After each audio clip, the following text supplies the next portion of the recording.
네, 안녕하세요. 박근필의 피플 인사이트 박근필 작가입니다. 오늘은 봄날의 옥톤님을 모시고 약 1시간 반에서 2시간 정도 진솔한 대화를 나눠보도록 하겠습니다.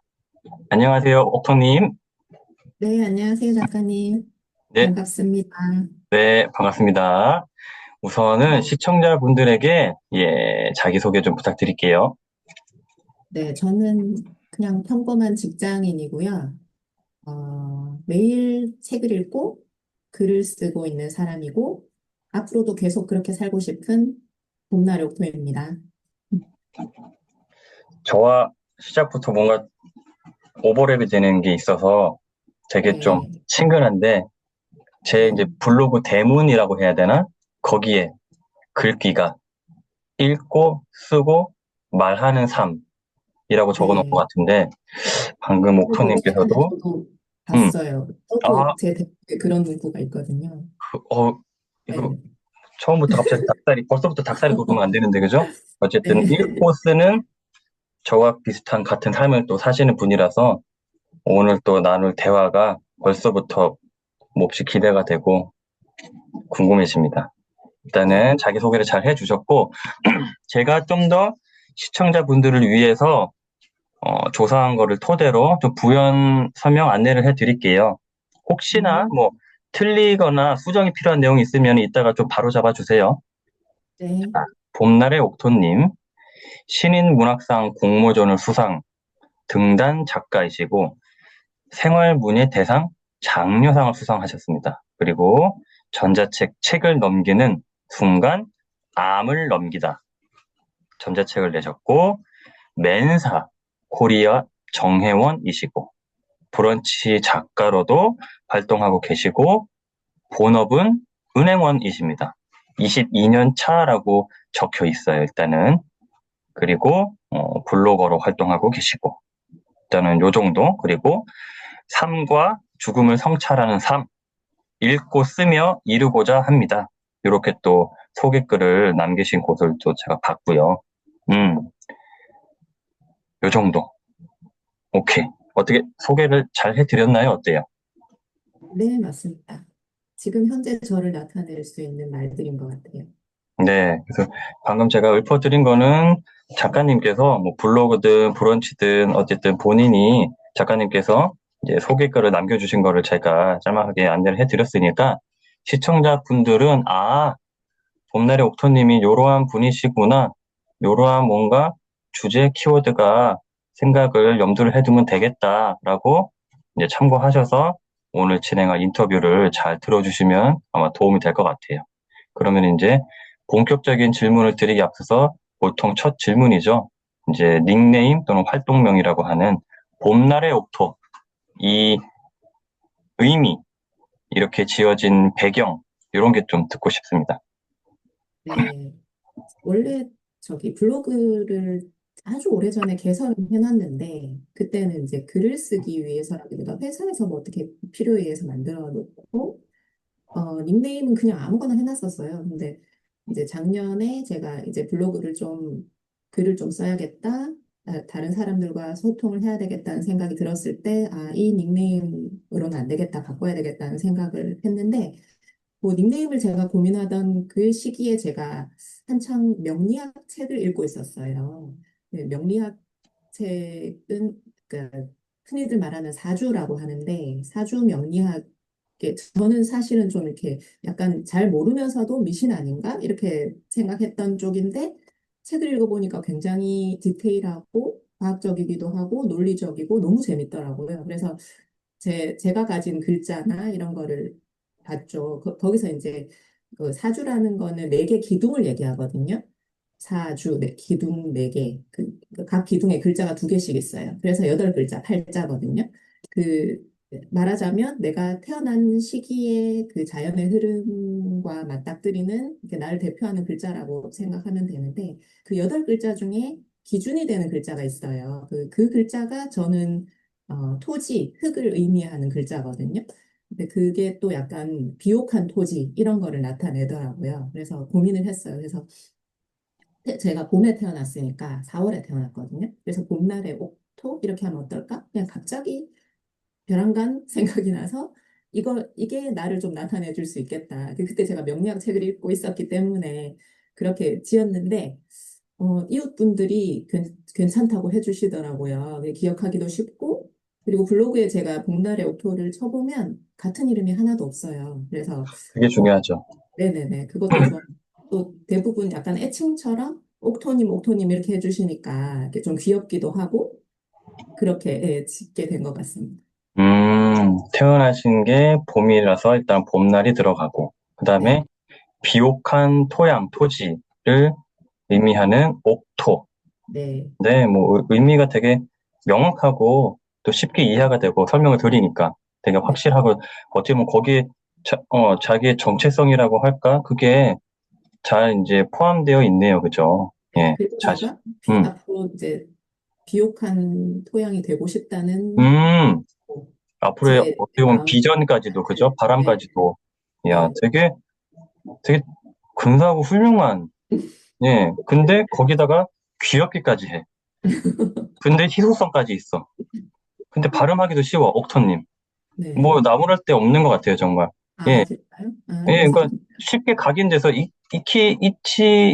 잊을 수가 없는, 쉽게 잊혀지지가 않거든요. 옥터님 네, 한번 들으면, 예, 일단 그것도 뭐, 이런 브랜딩 입장에서도 되게 도움이 되잖아요. 예, 네, 맞아요. 네. 아무튼 되게 잘 지으신 것 같습니다. 그러면은, 본격적인 이제 질문을 드릴 텐데, 뭐 제가 질문을 여러 가지 준비를 하고 뭐 순서도 있지만은 순서는 아마 뒤죽박죽 될 것 같아요. 지금도 이따가 질문 드릴 거였는데 자기 소개에서 이미 말씀을 해 주셨기 때문에 궁금증이 들었어요. 명리학을 어쨌든 공부를 하시다가 자연스럽게 그런 봄날의 옥토라는 이름을 짓게 되셨는데 그러면 이제 왜 명리학을 관심을 갖고 공부를 하셨을까부터가 일단 궁금하네요.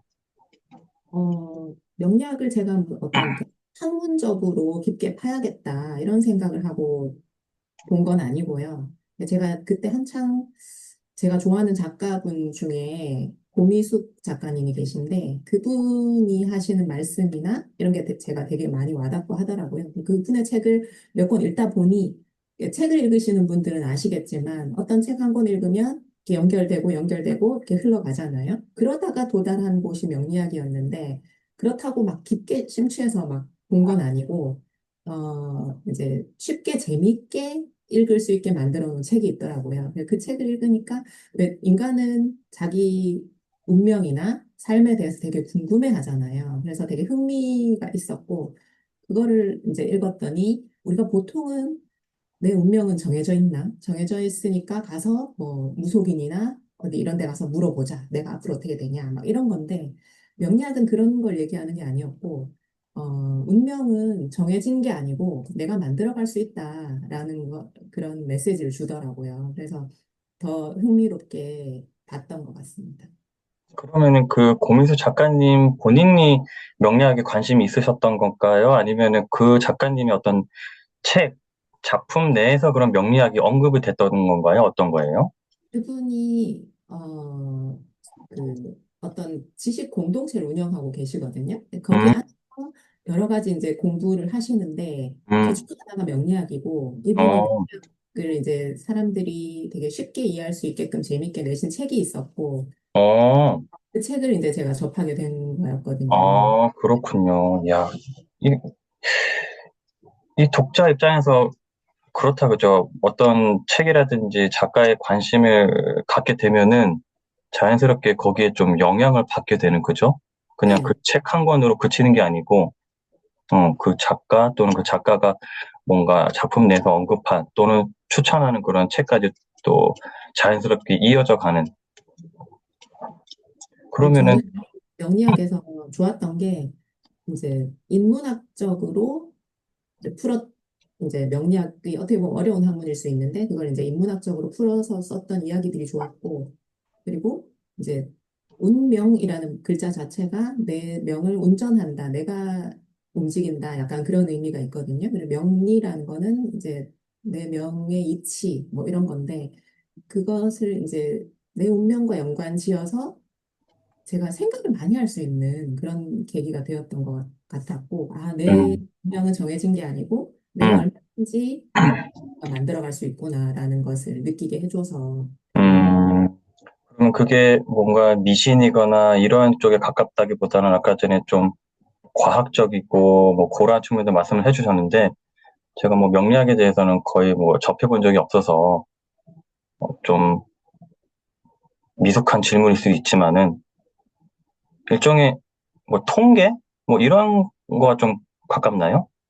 저도 그 명리학을 책으로 접하기 전에는 그렇게 생각했거든요. 지금까지 수천 년 동안 음, 다른 사람들, 그러니까 예를 들어서 사주가 비슷한 사람들은 이런 식으로 흘러가고 그건 음, 통계로 나타낸 거 아닌가? 그렇게 음, 생각했는데 그게 다가 아니고 음, 물론 이렇게 수많은 사람들의 운명을 이제 어떻게 살아왔는지를 분석하고 했지만 그게 아니고 명리학의 그 여덟 글자는 고정된 게 아니고 그 안에 이제 숨어 있는 것들이 굉장히 많고 음, 예를 들어서 사주 여덟 글자는 뭐냐면 우리 천간지지라고 하는데 왜 우리 갑을병정 무교경신임계 이 열 글자를 천간이라고 하고 자축인묘 진사오미 신유술의 12글자를 지지라고 하거든요. 이게 열 글자와 12글자가 조합을 해서 만들어진 게 육십갑자. 그래서 이제 우리가 그 육십갑자가 다 돌아온 환갑이라고 하잖아요.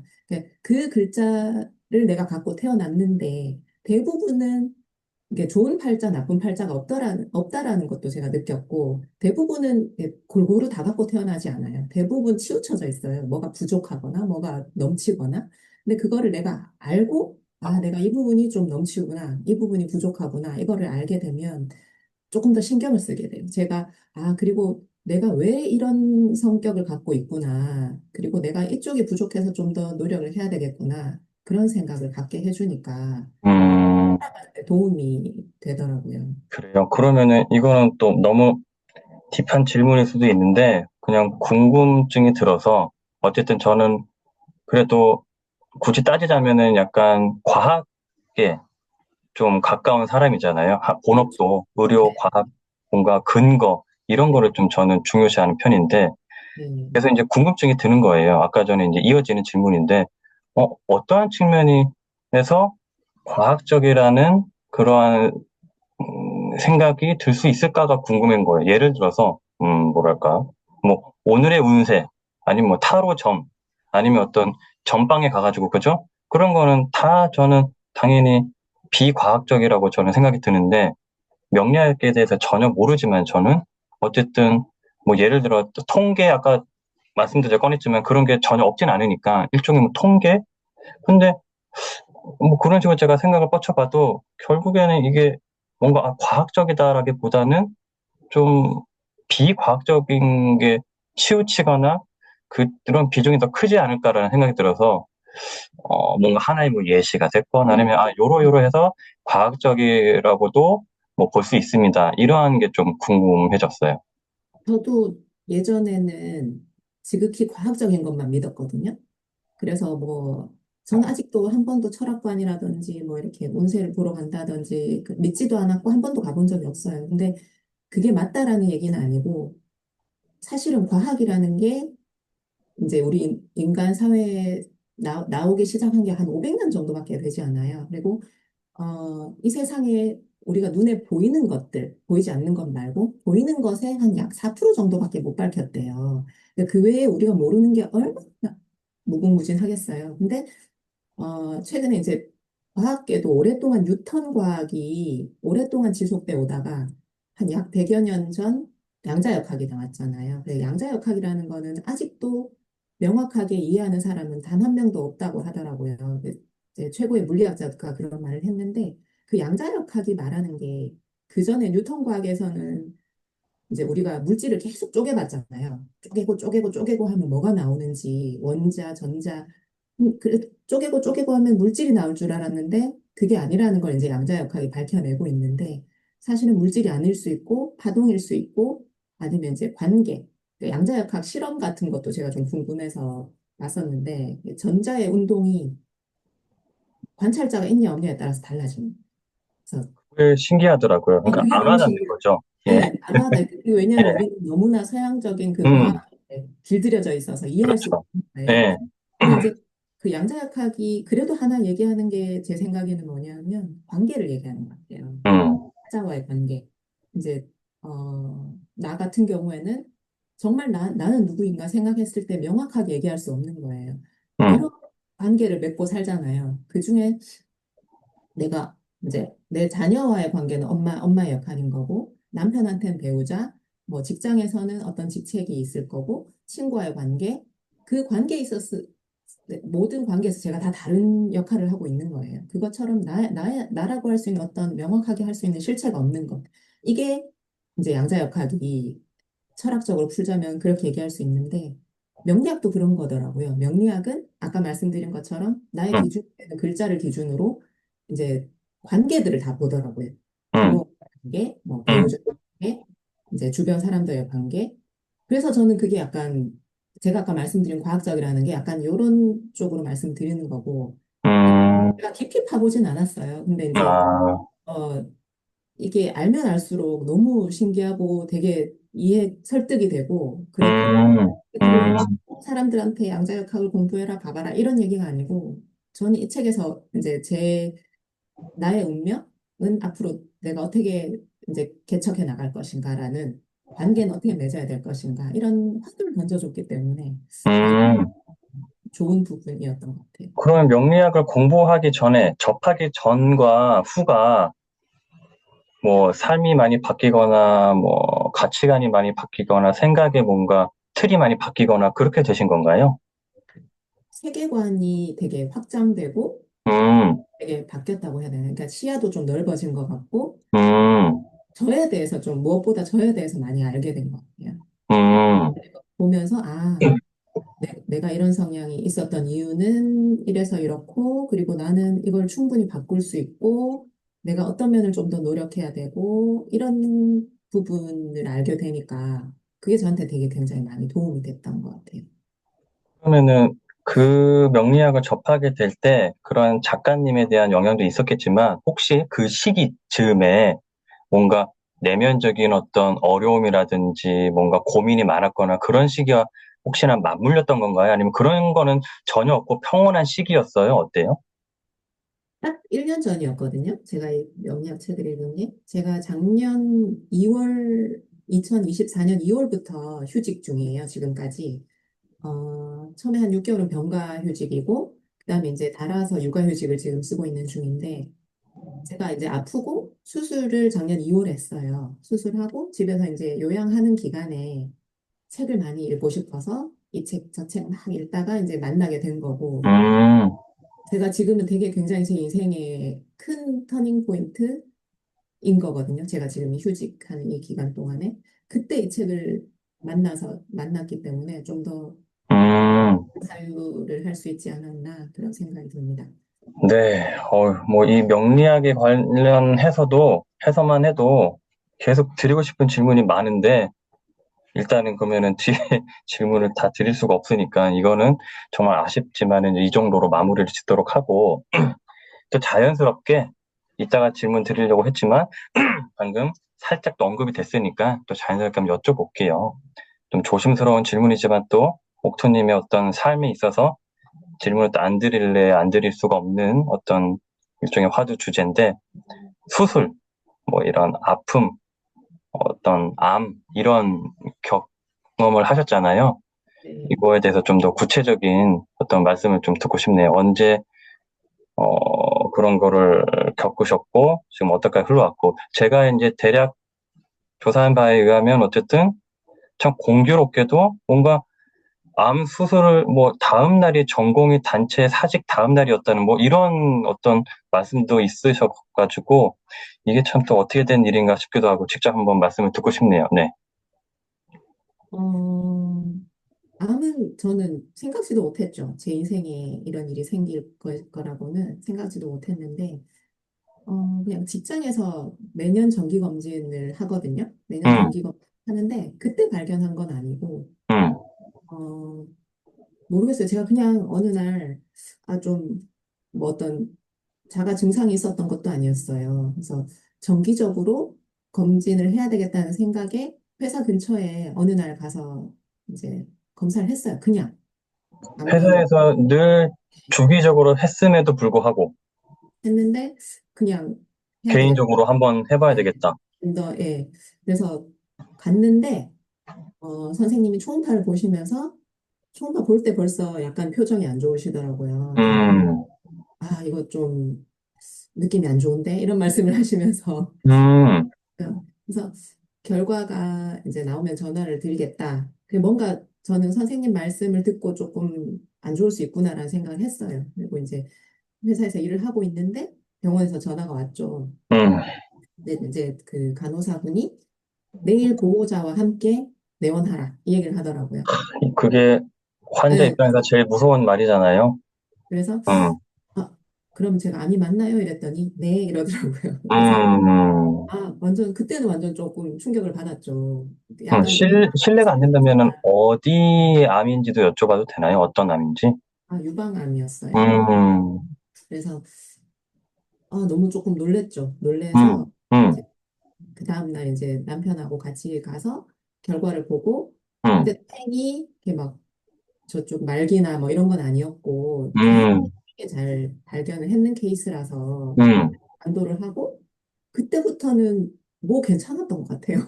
처음 어, 충격을 받았는데 네, 그리고 그 선생님이 정말 이제 좋으신 분이었던 게 되게 마음을 편하게 해주셨어요. 음, 빨리 발견한 게 얼마나 다행이냐. 음, 이 수많은 사람들이 암도 걸리고 암으로 죽을 텐데 이렇게 빨리 발견해서 수술할 수 있는 게 얼마나 행운이냐 이렇게 얘기를 하시더라고요.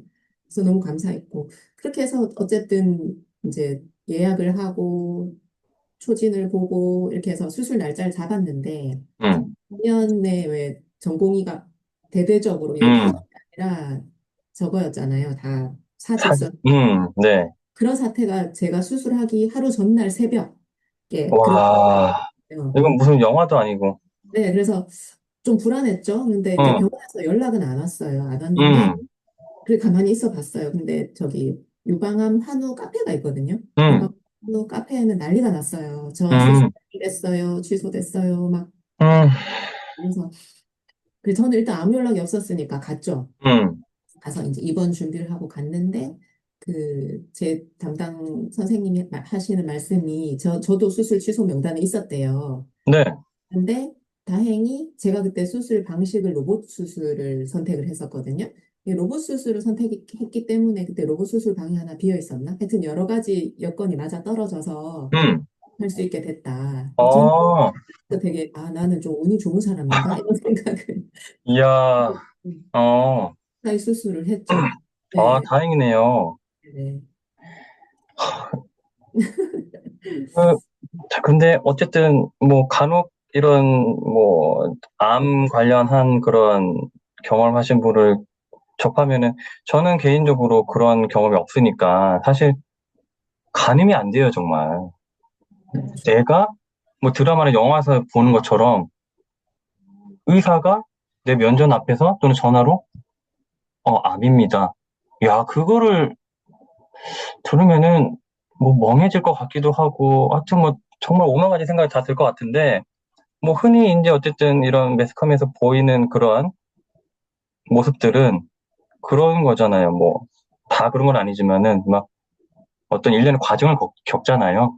왜 나한테 why me부터 시작해서 뭐 네네. 부정하고 무슨 단계가 있잖아요. 그러다가 이제 맞아요. 결국에는 뭐 수용하고 뭐 이런 식으로. 그러니까 네네. 진짜 그런 식으로 흘러갔나요? 아니면은 뭐 어떻게 됐어요, 정말? 뭐 정말 그 듣는 당일 순간이라든지 그거는 경황이 없으셔서 정확히 기억이 안 나실 수도 있겠지만은 그냥 기억을 떠올려 보면은 뭐 어떤 식의 의식의 흐름이랄까, 감정의 흐름이랄까, 그게 진행이 됐던 것 같아요. 저는 일단 처음에는 당연히 이제 제 인생에 암이라는 글자가 훅 들어오니까 되게 음, 충격이었지만 그날 이렇게 전화를 끊고 한 번 음, 알아보고 음, 저는 믿으실지 모르겠지만 아무렇지 않았어요. 왜 어, 그러냐면 저는 이제 책을 좀 이렇게 읽어오면서 약간 삶과 죽음 이런 쪽에 약간 몰입을 했었거든요. 그래서 죽음에 대한 두려움이 별로 없었던 것 같아요. 그게 음, 좀 역할을 한 것 같고 음, 그때부터는 그냥 뭐 저희 회사에도 이제 암 진단 받았던 직원들이 꽤 있었거든요. 음, 그들 중에 친한 분은 그분은 제가 암 진단받기 한 3년 전에 진단받으신 분인데, 음, 그분 아직도 그렇게 생각한대요. 왜 나한테 하필이면, 음, 내가 왜? 음, 이런 생각하신대요. 음, 근데 저는 그런 생각은 단 한 번도 한 적이 없거든요. 어, 그냥 살아가면서 있을 수 있는 일 중에 하나? 그냥 그렇게 음, 생각하고, 빨리 이제 저는 이렇게 막 공부를 했죠. 모르니까 두려운 거잖아요, 사실. 암이라는 게 우리가 그냥 매스컴이나 이런 데 봤을 때 되게 막 음, 사람 충격받고 두려워하고 이런 것을 봤기 때문에 그렇지. 전 어쨌든 뭐 말기암은 아니었으니까 나는 되게 운이 좋다라는 생각으로 이거는 어떻게 치료해야 되며 책으로 또 공부도 하고 그리고 수술도 잘 됐고 빨리 잘할 수 있었고 되게 저는 운이 좋았다고 생각했고 그리고 이제 수술하고 나서 이 쉬는 기간이 있잖아요. 이제 회사에 휴직을 신청하고 이러면서 제가 직장 생활 20년 넘게 했는데, 이제 나에게 굉장히 긴 여유 있는 시간이 생기겠다. 이게 좀 사실 좀 기뻤어요. 이 시간 음, 많이 볼 수 있겠구나. 그동안 음, 직장 다니면서 책을 많이 못 보니까 책 음, 읽고 애들하고 음. 시간 많이 보내면서 지내야지. 이 생각을 하면 되게 기분이 좋았어요. 그랬던 것 같아요, 저는. 이야, 어떻게 보면 되게 긍정적인 마인드셋이라고 해야 되나? 그게 장착이 되어 있는 것 같은데, 그게 원래부터 그런 성향이신 건가요? 아니면은 그러지 않았는데, 뭐 어느 순간부터 그렇게 됐다. 또는 그냥 그런 말씀을 듣고 난 이후에 의도적으로 그렇게 하려고 했다. 뭐 어떤 측면일까요? 어떤 방향일까요? 어렸을 때나 제가 뭐 20대, 30대 때를 생각하면 그렇게 막 긍정적인 사람이었나? 근데 제가 책을 30대 후반에 읽기 시작했거든요. 음, 책을 한 5, 6년 읽은 시기에 한 6, 7년 읽었을까? 그 시기에 이제 이런 일이 생겨서 저는 책의 힘이 컸다고 생각해요. 책을, 그러면은 네, 책에서 다양한 내용을 접해서, 세상을 알아갔기 때문에 이 세상이 음, 어떤 곳인지 음, 그전에 전혀 몰랐거든요. 네, 그러니까 약간 우물안 개구리였죠. 전혀 몰랐고 나한테 너무 집중해 있었고 음, 그래서 상처를 잘 받고 막 음, 이런 성격이었는데 지금도 물론 그런 면이 있지만 근데 저는 책을 통해서 세상을 알아간 것 같아요. 그리고 음, 이 죽음이 뭔지 이런 음, 거에 대해서 많이 읽고 생각하고 했던 그 시간들이 저를 음, 좀 단단하게 만들었고 시야를 이제 넓혀준 것 같고 그러면 일종의 그런 개념도 포함될까요? 세상은 예를 들어서 내 중심이고 내가 중심이고 세상은 내 중심으로 돌아가 뭐 이런 거에다가 뭐 독서를 많이 하고 나서 좀 세상에 대한 어떤 관점도 넓어지고 확장되고 하다 보니까 나는 뭐 이 우주에 먼지 티끌보다도 더 못한 그런 존재 잠시 그냥 여기 머물렀다 가는 거야 뭐 이런 식의 뭔가 개념 뭐 이런 식으로도 해석이 가능할까요? 어때요?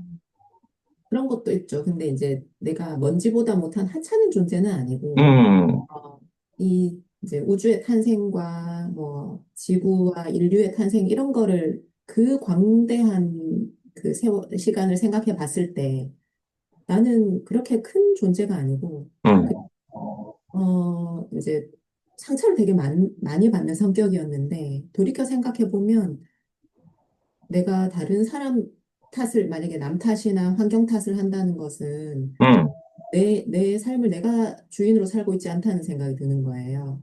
음, 남에 의해서, 환경에 의해서 내 삶이 돌아가나?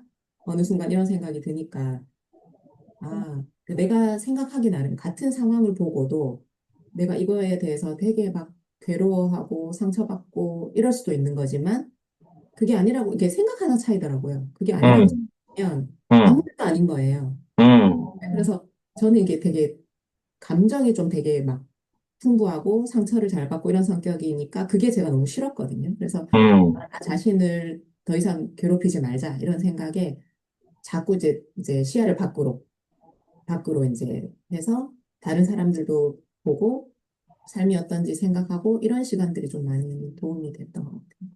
근데 거기에 책이 어떻게 보면은 큰 기여를 했다라는 말씀이시고, 그러면 이런 말씀을 하시는 게 있더라고요. 과거의 기억을 오래 붙잡고 있는 사람이었다. 네.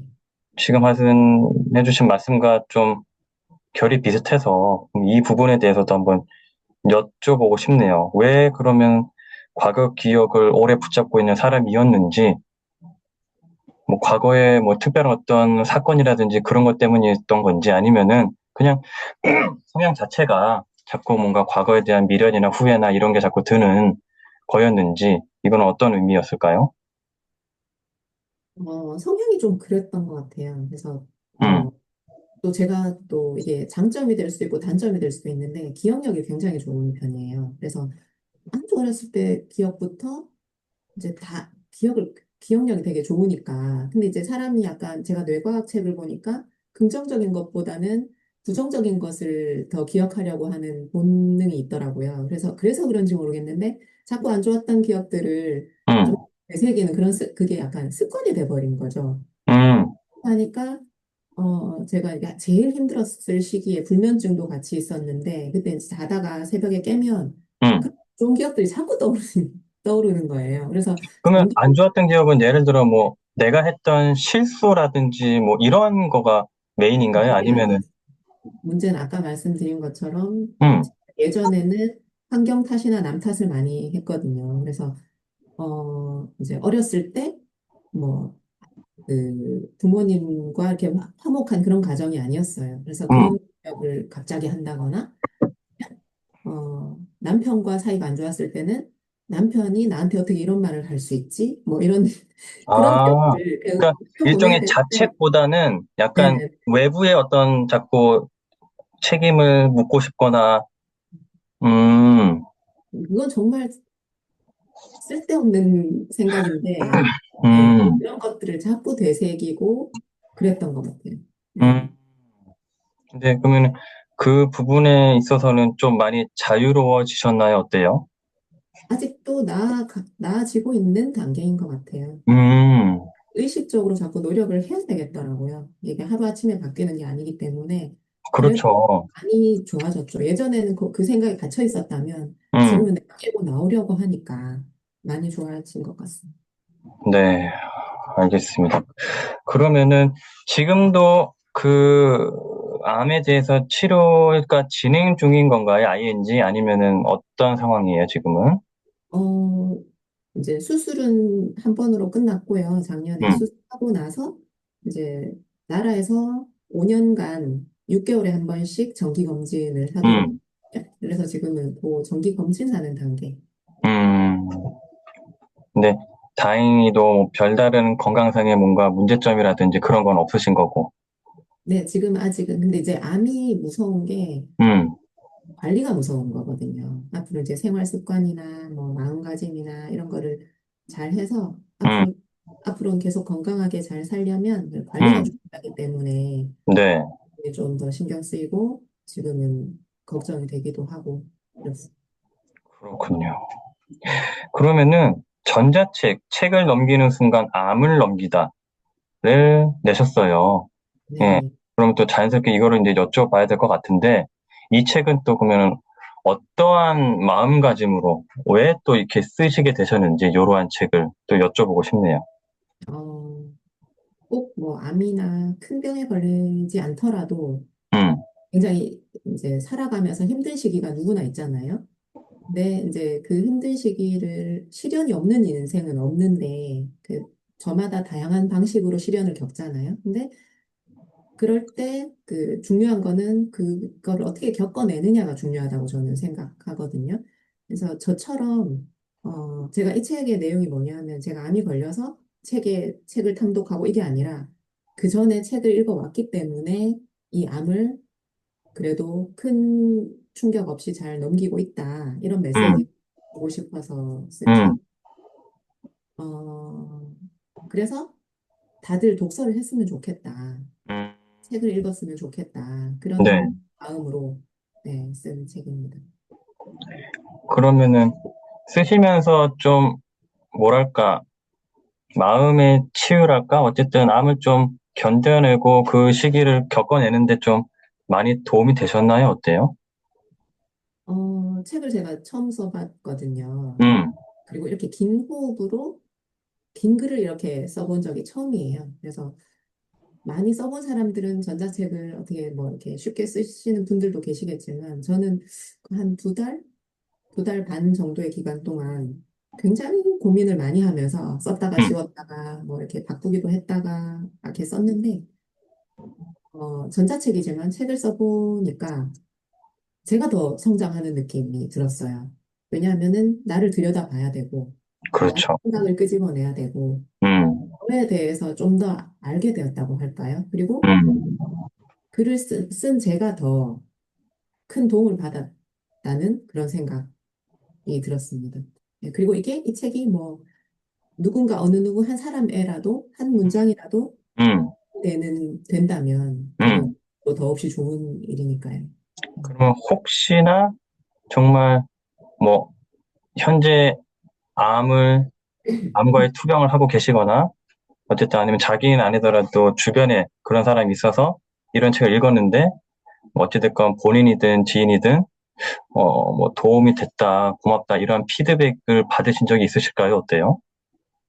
어, 그 블로그에 이제 음, 이웃들이 제가 음, 처음에 전자책 책 나눔을 했었으니까 거기 음, 글들을 이제 써주신 것들을 보면 음, 어떤 분들은 필사를 하신 분도 있었고 어떤 분들은 음, 좋았던 문장들을 이렇게 명시해 주신 분도 계셨고 음.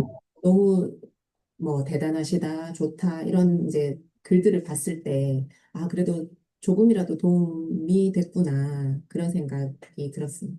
네.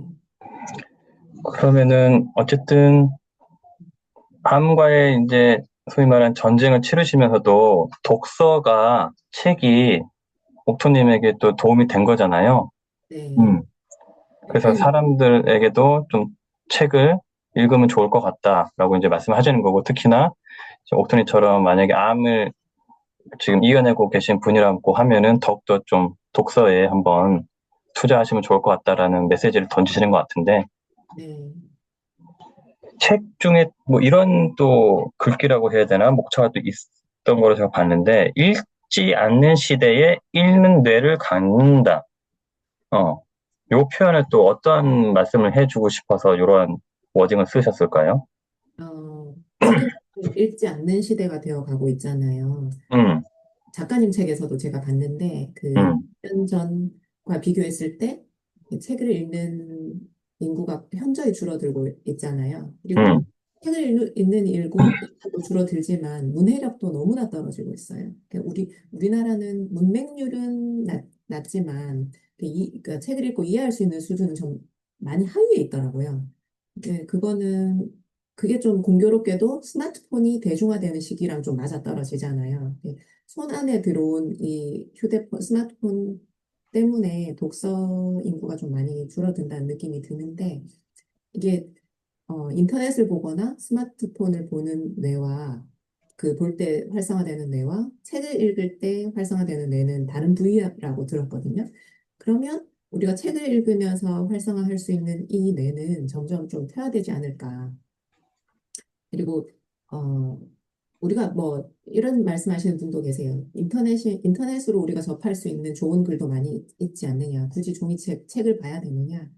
근데 이제 책을 읽는 것과 우리가 그냥 어떤 인터넷에서 짧은 정보를 얻는 것, 이거는 좀 많은 차이가 난다고 생각을 하거든요. 왜냐하면 책은 약간 우리가 의도적으로 노력해서 해야 되는 행위라고 생각해요. 책 읽기는. 그리고 좀 느려요. 느리고 느리기 때문에 이제 내 생각이 개입할 여지가 크고 뭐 내가 생각할 수 있는 시간을 가질 수 있는 거죠. 근데 휴대폰이나 인터넷을 봤을 때는 그냥 이제 주입만 하는 것 같아요. 짧은 시간 동안 주입만. 그래서 제가 예전에 어떤 책에서 봤는데 책을 읽는 사람과 책을 읽지 않는 사람의 뇌는 진화의 방향이 달라져서 나중에 서로 다른 진화의 경로로 갈 수 있다. 그 말을 들었을 때 굉장히 좀 충격이었거든요. 음. 그래서 점점 않는 시대에 읽는 뇌를 갖고 있는 거는 얼마나 축복이고 탁월한 일인가 그런 생각이 들었습니다. 맞아요. 공감합니다. 저도 말씀하신 대로 뭐, 인터넷이라든지 이런 스마트 기기에서도 물론 좋은 정보를 얻을 수 있죠. 예, 다 또 장단이 있는 거고. 근데 말씀하신 대로 단점이라면 단점이, 그죠? 일단은 수동적으로, 그죠? 어, 그냥 주는 대로 그냥 계속 그냥 내가 스톱을 할 수 없고 거의 무의식적으로 계속 뭐 예를 들어 뭐 영상이면은 물론 내가 끊을 수도 있지만 거의 끊는 사람은 없고 그냥 어쨌든 틀어지는 대로 그냥 잘 보는 거잖아요. 근데 적어도 책은 내 눈으로 내가 내 호흡으로 읽고 싶은 속도로 읽었다가 잠시 끊었다가 생각했다가 다시 읽었다가 능동적이 된단 말이죠. 이 네. 차이만 봐도 그죠? 그리고 방금 말씀하신 것처럼 그런 그 공간에 생각을 할 수 있는 시간을 벌 수 있으니까 그냥 막연히 그냥 멍하니 그냥 수동적으로 받아들이는 것보다 네. 얼마나 차이가 크겠어요. 그죠? 네. 그리고 또 인상 깊은 또 어떤 문구가 있었는데 옥토님의 그 전자책에 저자의 지혜가 끝날 때 독자의 지혜가 시작된다. 이야, 뭐 하여튼 되게 문장 자체도 멋있고 근데 저자의 지혜가 끝날 때 독자의 지혜가 시작된다? 이게 무슨 의미입니까? 라고 이제 곰곰이 생각해 보다가 제가 그냥 해석하기로는 책에서 어쨌든 독자가 열심히 뭐라고 쓰고 뭔가 메시지를 전달했을 거 아니에요? 주장을 했을 거 아니에요? 견해를 밝히고.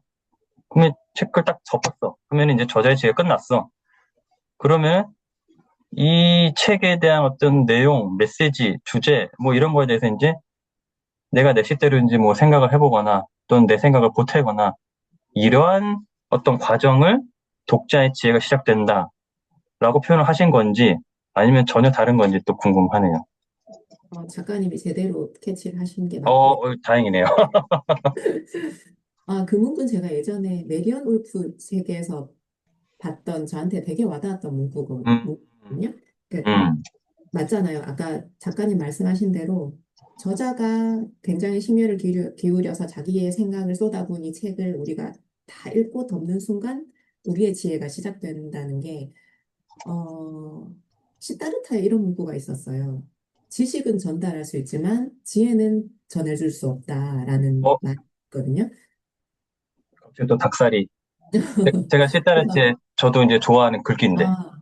그래요? 네네네. 이게 약간 맞물리는 것 같거든요. 음, 그 저자가 우리에게 어떤 예를 들어서 지혜로 다가갈 수 있는 문이 있다면 저 음, 그 문 앞까지만 데려다 주는 역할을 하고 그 음, 열고 들어가는 거는 우리의 몫인 것 같아요. 그래서 음, 내가 스스로 깨닫고 내가 알아야 되는 부분이 지혜이고 그 음, 왜 이런 말도 있잖아요. 그 책을 하나도 읽지 않은 사람보다 한 권만 읽은 사람이 무섭다고 하잖아요. 네. 그렇죠. 그래서 이제 너무 이제 한쪽에 치우쳐져 있으면 안 돼. 그 책을 또 너무 맹신하면 안 되는 것 같고 음, 들어가 책을 접하되 나의 생각, 나의 지혜는 내가 만들어가는 거다. 이렇게 생각을. 음, 그렇죠. 저자가 물론 혼신의 힘을 기울여서 온갖 정보를 취합하고 어쨌든 자기가 알고 있는 거 모르고 있는 거 다 끄집어내서 책에다 농축시켜서 그거를 책을 만들었겠지만은 분명히 거기에는 저자의 주관적인 의견이라든지 해석도 있을 것이고 때에 따라서는 과장되거나 왜곡되거나 틀린 정보도 있을 것이며 그죠? 네. 근데 그거를 아무리 뭐 저자가 대단하고 유명한 사람이라고 학식이 높은 사람이라고 그죠? 하더라도 그걸 이제 맹신하고 그냥 무조건적으로 무비판적으로 수용하면은 큰일 나는 거죠, 그죠?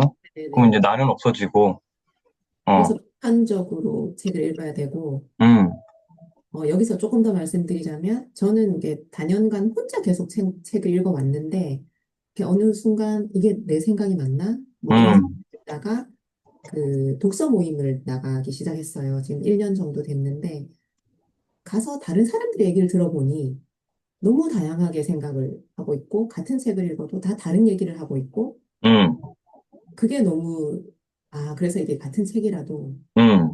메시지는 사람마다 다 다를 수 있구나라는 걸 느끼게 됐어요. 네. 그렇죠. 거기서 나는 맞고 너는 틀리고 이런 건 없는 거잖아요, 그죠? 나는 이렇고 너는 그렇고, 이럴 수도 있고 저럴 수도 있고 그럴 수도 있는 거구나. 그거를 아는 것과 모르는 거는 천지 차이인 거잖아요, 그죠? 네. 네. 그런 거를 모르면은 그냥 내가 알고 느낀 게 다인 줄 알고.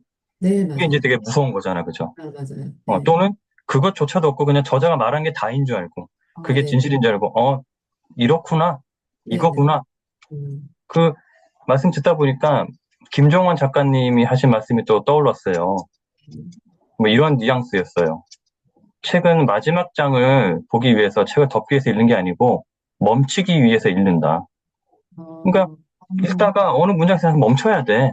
그 네네. 다음에 이제 생각을 하는 거지. 그러니까 네네. 나를 멈추게 하는 문장을 만나기 위해서 책을 읽는다는 거예요. 맞아요. 어, 그래서, 이런 멈추는 이유는 다양하겠죠.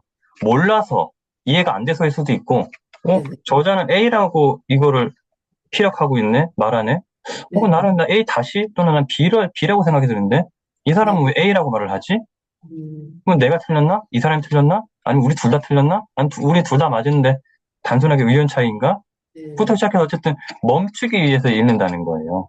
아, 너무 멋진 말이네요. 너무 멋지죠. 그러니까 그 네네. 말을 듣고 뭐 잊을래야 잊을 수가 없는 네. 독서에 대한 음, 새로운 세계를 깨우쳐주는 그죠? 그냥 네네. 말 그대로 그냥 우리는 뭐 이것도 일반화의 우를 범하면 알겠지만 적지 않은 저도 물론 예전에도 그랬고 지금도 완전 자유롭다고 못하는데 흔히 다수의 분들이 하는 독서 할 때 좀 실수가 우리 이제 어떻게 보면 대한민국의 이제 교육 방식 때문에 그럴 수도 있죠. 그러니까 독서 책을 그냥 순수하게 읽는 게 아니고 학습 뭐라 그래야 돼 공부 뭐, 음, 책을 읽는 게 아니라 공부를 하는 거예요. 네네. 이렇게 그죠? 뭐 이 문장 저 문장 다 막 이제 내가 외우고 기억하고 어, 네. 다 뭐 알고 있어야 되고 막 그죠? 근데 그게 그거 문제도 아니고 내잖아요. 그, 그냥, 그렇죠. 근데 그냥 한 문장 곱씹으면서 그냥 의미를 이제 탐색을 하면서 이제 왜 이렇게 말을 했을까? Y를 붙이거나 그죠? 또 아니면 나는 이 부분에 대해서는 나는 이 지점에 대해서 나는 어떤 생각을 하지? 나는 어떻게 생각할 수 있지? 뭐 이렇게 그래서 이제 어떻게 보면 책을 독서를 하는 게 저자와의 어떤 대화를 주고받는 거다. 저자의 대화다라고 표현을 하는 네네. 것 같기도 하고 지금 생각을 해보니까 네, 맞아요. 근데 그 말을 아무튼 하다가 내가 음, 어느 순간 뭔가 음, 머리에 빛이 딱 들어오는 것처럼 깨달을 때가 있어요. 음, 그럴 땐 정말 이 세상이 내 것 같은 약간 음, 정감이 막 음, 오르거든요. 그런 경험들을 많은 분들이 해봤으면 좋겠더라고요. 네. 맞아요.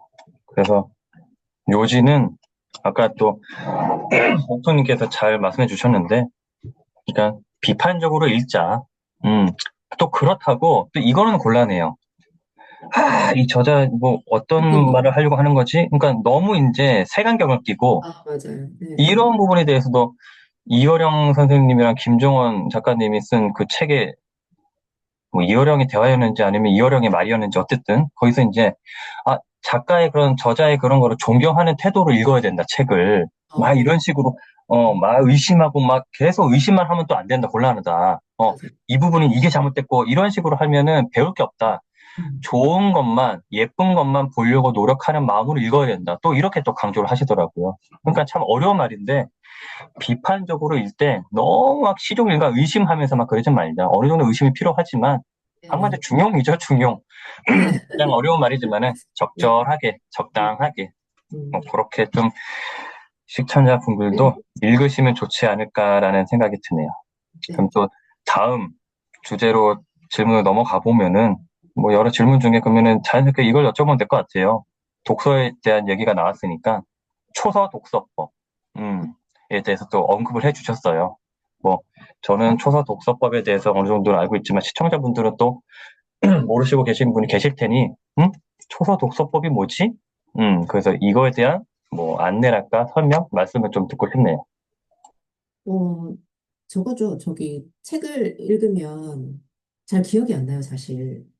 네, 책을 읽고 나서 한 일주일, 뭐 한 달 이렇게 지나면 그리고 더 긴 시간이 지나면 책 제목과 작가 정도, 그리고 큰 메시지 정도만 기억이 나고 세세한 게 진짜 기억이 안 나는데 정약용 선생님이 말씀하신 초서 독서법이 이제 책을 읽으면서 이제 중요한 거는 100번이고 쓰고 필요 없는 건 버려라 이런 건데 그렇게 책을 읽으면서 이 작가가 우리에게 주려는 메시지가 뭔가를 생각하면서 중요한 문장을 몇 개 뽑아보라는 거죠. 그렇게 해서 이렇게 필사나 메모를 해놓으면 훨씬 기억에 오래 남거든요. 해놓고 그러니까 약간 책을 읽을 때도 의식적으로 읽는 거예요. 찾으려고 중요한 문장을 찾으려고 의식적으로 읽고 그거를 메모를 해놓으면 훨씬 오래 기억에 남고 나중에 이 책을 재독할 시간이 되지 않는다면 좋은 책은 재독하는 게 좋다고 생각하는데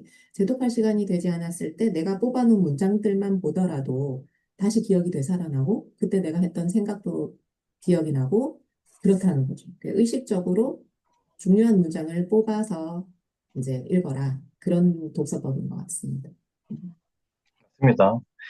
이 피플 인사이트를 하면서 독서에 대해서 말씀을 나눠오면서 여러 또 인터뷰의 분들께서 또 공통적으로 해주신 말씀이고, 저도 물론 실천을 하고 있는 방법 중에 하나인데 되게 도움이 많이 돼요. 그죠? 그러니까 중요한 거는 그거죠. 결국 기록하는 거고, 그죠? 그 다음에 이제 말씀하신 대로 의식하면서 그냥 멍하니 그냥 보는 게 아니고, 물론 그런 식으로 읽는 게 필요한 책도 있어요. 너무 뭐, 모든 책을 어떻게 매번 진지하게 막, 좋은, 이렇게 하겠어요. 그러면 또 독서 자체가 피로해지고, 일종의 무슨 과제처럼 돼버리니까, 정말 가벼운 마음으로 읽는 책도 필요하겠지만은, 모든 책을 또 그렇게 읽으면 곤란하고, 책의 성격에 따라가지고, 요 책은 좀 중요한 문구라든지 내용을 좀 많이 기억하거나 뽑아내야 되겠다 싶으면은, 좀 의식적으로 중요한, 울림을 주는 그런 글귀들은 밑줄을 치거나, 따로 필사를 하거나 메모를 하거나, 더 좋은 거는 거기 이제 자기의 생각을 한 줄이라도 보태거나,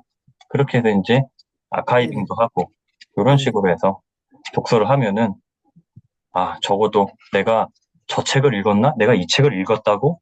이러한 경험은 하지 않을 거라는 거죠. 근데 네. 그렇지 않고 그냥 눈으로만 읽고 그치는 독서로 끝나면은 정말 좀 그런 암울한 경험을 하는 거죠. 저도 그랬듯이, 내가 이 책을 읽었나? 가물가물하고 읽다 보니까 이거 네. 내가 읽었었네?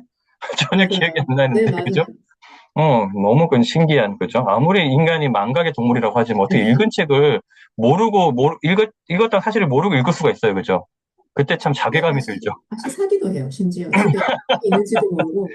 그러니까, 그러니까. 그럼 내가 또 네, 그 책을 읽은 시간은 뭐가 되는 거예요, 그죠? 맞아요. 그러니까. 참, 하여튼 인간이 네, 그렇습니다. 그래서 시청자분들도 초서 독서법, 다산 적약용 선생님께서도 강조하신 초서 독서법을 한번 실천해 보시는 것도 좋을 것 같습니다. 또 다음 주제로 한번 넘어가 볼게요. 다시 그 아까 전에 아팠던 암과 관련된 건데, 그러면 저는 아까 전에 질문을 드리려다가 타이밍을 놓쳤는데, 그래, 내 삶과 죽음에 대해서는 뭐 일종의 초월, 나는 뭐 죽음은 끝이라고 생각 안 해. 난 죽음이 두렵지 않아. 뭐, 죽음은 끝이 아니고 시작이고, 어쨌든, 근데 이제 이러한 생각이 들더라고요. 만약에 내가 솔로야 하면 또 그런 게 또 많이 공감될 수도 있는데, 예를 들어 저 같으면은 한 가정의 가장이고 자녀가 있잖아요. 근데 네, 옥토님도 한 남편의 아내이자 자녀의 엄마잖아요. 그러면은 자연스럽게 이런 생각이 들지 않았을까? 전 두 가지 아까 말씀 들으시면서 그런 소식을 들었어. 그러면은 어 내가 막 죽으면 어떡하지? 이런 나 자신의 시선이 이렇게 초점이 맞춰져 가지고 뭐 그런 걱정이라는 염려 이게 아니고 부모들이 이제 흔히 생각이 들 수 있는 내 애는 어떡하지? 그러니까 뭔가 자연스럽게 자녀 때문에 뭔가 이런 염려나 걱정이 들지는 않았을까라는 게 첫 번째고, 두 번째는 아까 이제 회사에 대한 휴직, 좀 공백 기간 가질 수 있는 거를 너무 너무 치열하게 살았으니까 이번 참에 좀 재충전의 시간을 가져보자라고 긍정적으로 생각할 수도 있는데, 이러한 걱정은 전혀 없으셨는지. 어떤 거냐면 내가 뭐 얼마 정도의 짧은 긴 시간일지 모르겠지만 어쨌든 회사에서 쉬는 거잖아요. 그러면은 내가 다시 복귀할 수 있을까?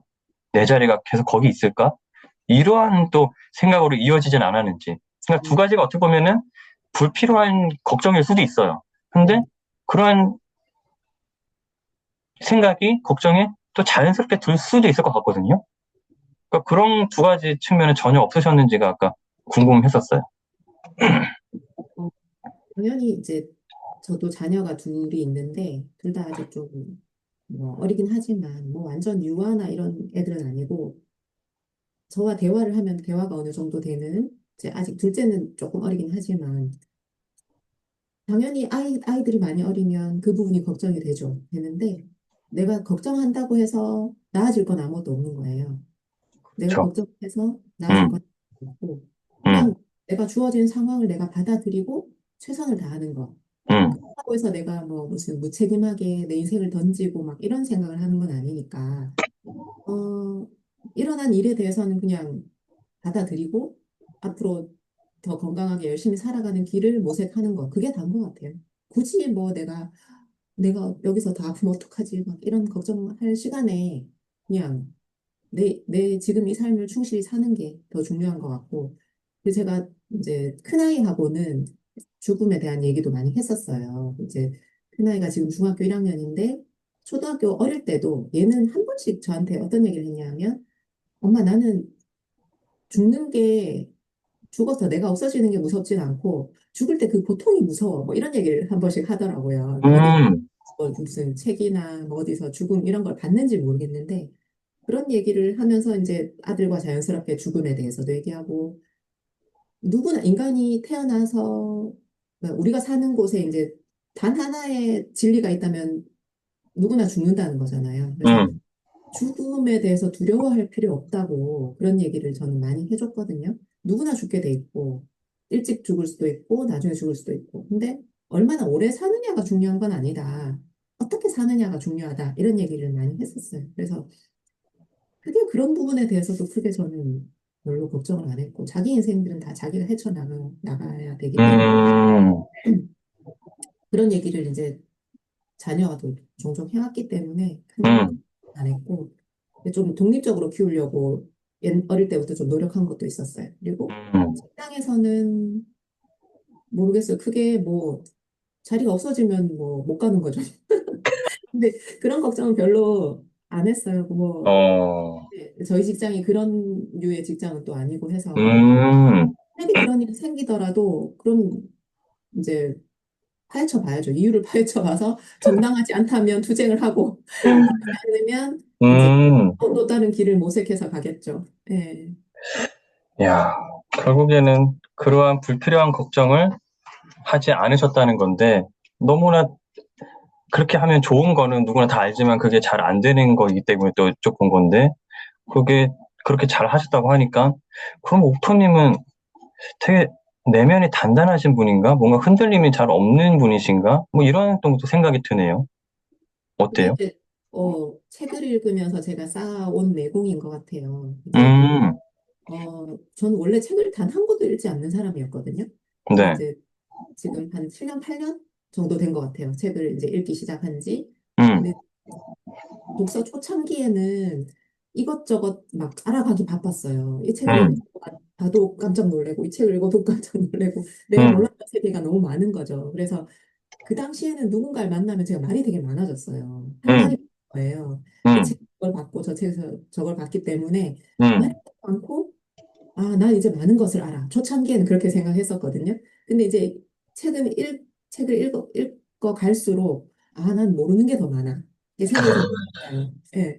모르는 게 이렇게 많구나. 아, 앞으로 더 훨씬 내가 알아가야 될 세계가 많구나. 그러면서 이제 좀 점점 말을 줄이고, 어, 약간 그랬던 것 같아요. 그런 시간을 지나면서 좀 단단해졌는데, 제가 지금 휴직 기간이잖아요. 이 음, 기간에 글쓰기를 시작했던 게, 그동안 이제 책을 읽어와서 내면이 좀 단단해진 기반에서 써서 그런 것도 있겠지만, 글을 쓴 지 제가 지금 1년이 채 안 됐는데, 글을 쓰면서 제가 성장한 게 훨씬 더 큰 것 같아요. 그 폭이.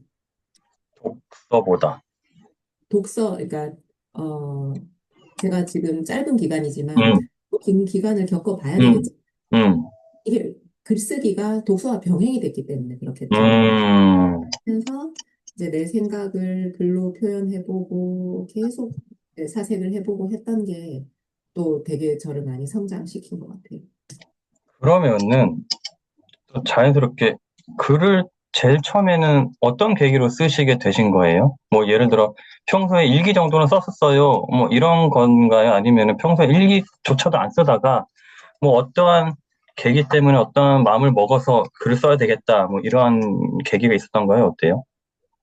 어, 블로그를 개설해놓고 그냥 계속 쉬고 있다가 한 음, 2년, 3년, 그러니까 이렇게 글을 쓰는 것도 제가 독서와 연계가 되는데 책을 계속 읽다 보니까 어느 순간 글이 쓰고 싶더라고요. 쓰고 싶다는 생각이 들었어요. 그래서 그냥 약간 일기처럼 글을 조금씩 매일은 아닌데 어쩌다 한 번씩 이렇게 써왔죠. 음, 써오다가 글 쓰는 게 힘들기도 하지만 재미가 있는 거예요. 그래서 어, 한 2년 전 정도부터는 막 공모전에 내보기도 하고 글을 써서 근데 다 낙방했지만 그랬는데 이제 본격적으로 매일 쓰자라고 이제 생각하고 시작한 게 작년 한 가을쯤인 것 같아요. 작년 가을 정도부터는 이제 그때부터 블로그를 본격적으로 하게 된 거죠. 그래서 매일 처음에는 짧은 글을 조금씩 쓰다가 이제 이게 혼자 살려니까 진짜 힘들더라고요. 그래서 그때 이제 제가 만난 분이 부크부크님을 만났고 건마사님이 하는 100일 챌린지 이런 거를 하면서 이게 어떻게 해서든 글을 쓸 수 있는 환경에 저를 집어넣었죠. 제가 이제 또 직장을 다니고 있었다면 못했을 수도 있는데 이 휴직 기간 동안에 뭔가 어떤 성과를 이루고 싶더라고요. 성장하고 싶었고. 그래서 이제 부크부크님 독서 모임도 한번 했고 건마사님이 하는 그 챌린지에도 매일 이제 글을 써서 올리고 그 몇 달 동안 이제 시간이 지나서 보니까 제가 조금 글 실력이 조금 성장했네 이게 보이더라고요. 예. 그렇게 그냥 뭐 시작을 한 것 같아요. 음, 그러면은 독서를 만약에 하지 않았다면은 글 쓰는 지금 쓰는 삶을 살고 있지 않을 수도 있겠네요. 그런 것 같아요. 책을 읽으면서 쓰고 싶다는 마음이 들었기 때문에. 네네네. 어허. 독서가 아주 큰 역할을 한 것 같아요. 그리고 사실 책을 읽지 않는다면 글 쓰는데 한계가 있지 않을까요? 네. 그렇다고 보통은 생각이 들죠, 그죠? 네네네. 아니면 쓰더라도 되게 뭐랄까, 그냥 평이한 수준의 어느 정도 이제 한계에 갇혀 있는, 그죠? 네네. 그렇죠. 그런, 류의 글만 계속 쓰게 될 것 같은데, 독서. 오늘은 계속 이제 독서라는 키워드가 나오네요, 그죠? 음, 여러 가지 주제에 대해서도 공통적으로 나오는 게 독서네요. 그러면 또 자연스럽게 여쭤봐야 될 것 같아요. 두 차례의 어떤 공모전에 응모를 하셔서 일종의 수상을 하신 거잖아요. 그죠? 네. 근데 이것도 되게 놀라운 일 아닌가요? 무슨 글을 쓰고 3년, 5년, 10년 어떤 그런 경력, 경험이 쌓여서 그런 상을 받으신 게 아니고 불과 그러면 1, 2년, 2, 3년 만에 뭔가 이런 성과를 이뤄내신 것 같은데 그러면은 이 어떻게 해석해야 돼요? 타고난 글 실력이 있으신 거예요? 아니면은 정말 남은 알지 못하는 피나는 노력이 있었던 건가? 이거는 어떤 건가? 솔직히 상을 이렇게 아무나 타는 건 아닐 거 아니에요. 이건 어떻게 설명이 가능하죠? 일단 제가 작년에 이제 전자책을 쓰는 그 기간 동안 음, 굉장히 생각을 많이 하고 고민도 많이 하고 막 그랬던 기간이 있잖아요. 그리고 그 신인문학상에 수상을 한 거는 제 음, 전자책 중에 한 챕터를 꺼내서 그걸 조금 수정해서 어, 봤거든요. 근데 제가 그 신인문학상이랑 생활문예대상에 수상하고 느낀 게 뭐냐면 음, 글을 얼마나 멋지게 잘 쓰느냐가 중요한 게 아니라는 걸 느꼈어요. 얼마나 그 글 안에 이게 나의 사유가 녹아 있느냐, 그리고 어떤 고민을 했느냐, 이거를 더 많이 보는 것 같아요. 그래서 신인문학상에서 수상한 작품은 제 전자책에도 들어가 있는데, 음, 죽음은 가까이에 있다라는 키워드거든요. 죽음은 늘 항상 우리 가까이에 있다. 그래서 저는 암이 걸릴 줄 몰랐고, 이제 암 진단을 받고, 이제 대형 병원에 입원도 해보고, 나와서 요양병원에도 한 2주 있었거든요. 그러면서 암 환자들을 굉장히 많이 봤죠. 근데 뭐 제가 요양병원에서 생각했던 것들을 글로 쓴 거였는데, 우리는 누구나 평범한 일상을 살았는데 갑자기 이곳에 다 와 있는 거예요. 요양병원에. 저는 그 생각이 들더라고요. 다들 일상생활을 직장도 다니고 뭐 가정도 꾸리고 하다가 갑자기 이 자리에 다 와 있는 거예요. 환자복을 입고 이제 항암 치료를 하신 분들은 대부분 또 머리카락이 없어요. 근데 이분들도 다 평범한 사람들이었다는 거죠. 근데 이제 갑자기 이런 일이 생겨서 약간 죽음에 가까이 와보는 상황이 된 건데 누구나 그럴 수 있다라는 메시지를 주고 싶었던 글이거든요. 근데 그거를 이제 심사위원들이 채택을 해주신 거였고 그리고 생활문예대상에서 장려상을 수상한 거는 이 글도 제가 어떤 책을 읽다가 신영복의 담론이라는 책을 읽다가 갑자기 이제 몇 년 전에 제가 경험했던 일이 갑자기 떠올라서 그걸 이제 써서 블로그에 올렸는데 그걸 또 이렇게 수정해서 보냈던 거였거든요. 근데 가장 그러면은 그거는 뭐 에세이의 서평이 뭐 어떤 거예요? 에세이?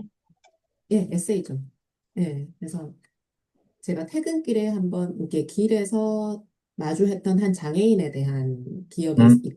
그래서 그거를 이제 글로 썼고 그에 음, 대한 제 생각을 이제 쭉 썼던 게 또 이제 운 좋게 채택이 됐었던 것 같아요. 그래서 얼마나 이제 내 생각이 뭐냐, 내 글을 멋지게 쓰고 뭐 그런 것보다는 음, 내 어떤 고민을 많이 하고 음, 살아가느냐를 더 보는 것 같더라고요.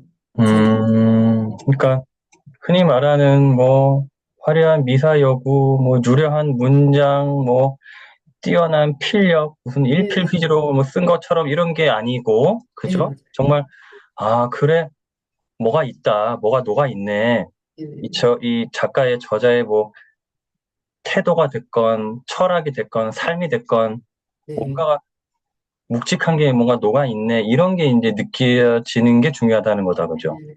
반대로 우리가 독자 입장에서도 그렇잖아요. 책을 음, 읽었을 때 음, 그렇게 화려한 미사여구나 뭐 필력보다는 어떤 내용이 확 와닿을 때가 더 좋잖아요. 그래서 그렇죠.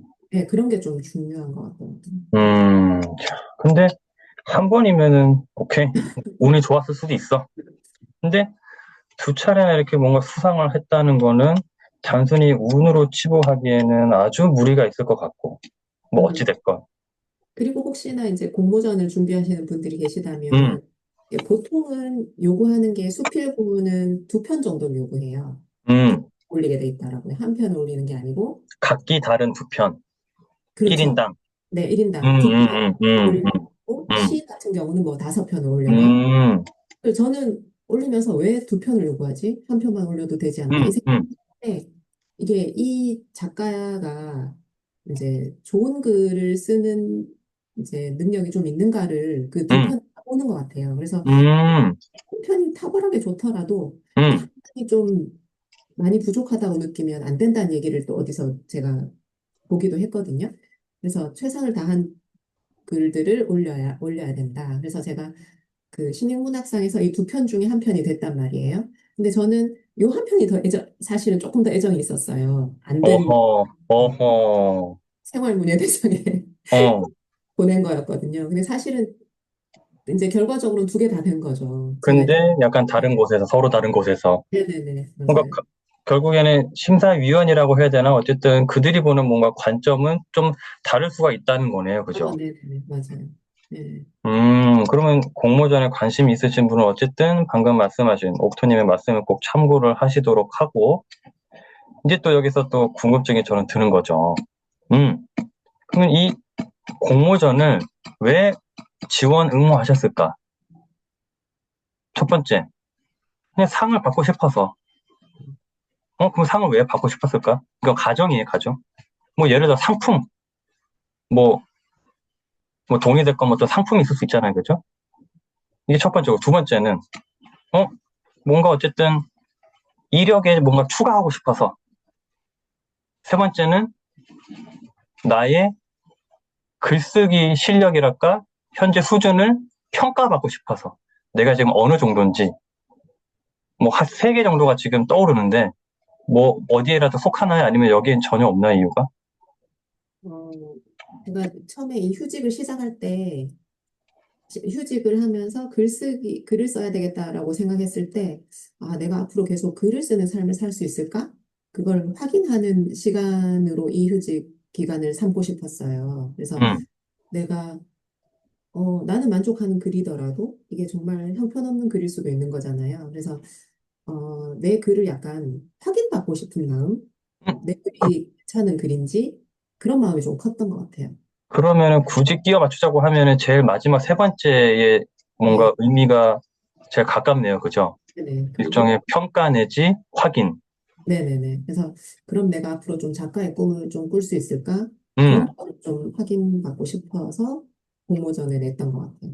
어, 그러면 저도 비슷한 경험이 있어서, 아, 그러니까 저는 뭐 저를 아시는 분은 아마 대부분 아실 테지만 여러 번 뭐 책이라든지 여러 곳에서 이제 제가 말씀드렸기 때문에 제가 애청하는 라디오 여성시대 네. 양희은 선생님, 예전에 서경석님, 지금은 이제 김일중 아나운서랑 같이 하고 있는데 라디오 여성시대 애청자인데 거기에 이제 사연을 보내서 두 번 당첨된 경험이 있는데 지금 이 말씀드린 거 자랑을 하려고 말씀드린 게 아니고 제가 보냈던 이유는 뭐 상품 뭐 이런 게 아니고 세 번째 의미였거든요. 아, 저는 블로그로 글쓰기를 시작을 했는데 네. 그 초창기에 어쨌든 두 번을 보낸 거였어요. 음, 왜 보냈냐? 아, 내 글을 검증받고 싶은 거죠. 그러니까 뭐 몇 등에 어쨌든 사연이 소개가 되면은 아, 일단은 이게 완전 형편없는 글은 아니구나라는 거를 간접적으로 이제 입증되는 셈이잖아요. 네, 맞아요. 완전히 무슨 이상한 수준 낮은 그런 거를 사연 채택으로 하진 않을 거잖아요. 네. 그런 의미에서 저는 보냈던 건데, 저랑 비슷한 생각. 그러니까요. 그래서 운이 좋게도 네, 두 번 정도 그렇게 경험이 있는데, 그래서 이제 옥토님의 어떤 그런 심정이랄까, 심리를 이제 더 어느 정도 이제 이해가 된다는 거죠. 네, 네, 네. 음. 그런데 이제 또 그러면 말씀을 들으니까 이런 질문이 떠오른 거죠. 방금 말씀하시기로는, 아, 그러면 내가 그런 확인을 받고 싶은데 계속 작가로서 살 수 있을까라고 말씀을 지금 꺼내셨단 말이죠. 그 네, 말씀은 앞으로 전업이든 부업이든 작가로서 계속 뭔가 살고 싶다는 말씀이신 것 같은데, 그러면 네. 전업 작가 뭐 이런 것까지도 그러니까 염두를 해 두시고 있는 건지, 뭐 그 정도까지는 아니지만은 뭐 소위 말하는 부업 작가 어쨌든 서브로 개념으로 그런 꿈이랄까 목표 계획이 있으신 건지 그런 말씀이 듣고 싶네요. 뭐, 전업, 부업 이런 걸 떠나서 그냥 작가의 꿈을 꾸고 있어요. 꾸고 있는데, 아, 종이책에 대해서는 그게 출판사의 선택을 받아야 되는 일이잖아요. 그래서 전자책을 내고 나서 한동안 약간 글이 좀 안 써지는 그런 시기가 있었거든요. 이제 뭐 글 음. 쓴지 얼마 되지도 않았는데 이런 말씀드리기 좀 그렇지만, 이게 무슨 시기가 중요한가요? 예, 네. 예. 그래서 되게 좀 잘 안 써지고 내가 계속 글을 쓸 수 있을까 막 고민하는 시기를 몇 달을 겪었고 이제 조금씩 조금씩 다시 쓰고 있는데 작가의 꿈은 계속 갖고 있고 내가 나중에 뭐 부업으로 해야지 전업 작가가 돼야지 뭐 이렇게까지 구체적으로 생각한 건 없어요. 근데 음, 계속 그냥 꾸준히 일단은 글을 쓰면서 음, 기획을 해봐야 되겠다. 그리고 음, 제가 그 공모전에 내면서 느낀 것 중에 하나가 음, 글은 어쨌든 꾸준히 계속 많이 써놔야 되겠구나. 음, 써놓으면 음, 이제 예전에 강원국 작가님도 그런 말씀 하셨는데 음, 재료가 많아지면 음. 끄집어내서 요리를 할 수 있다. 재료가 그렇죠. 없으면 뭐 막막하잖아요. 그것처럼 그렇죠.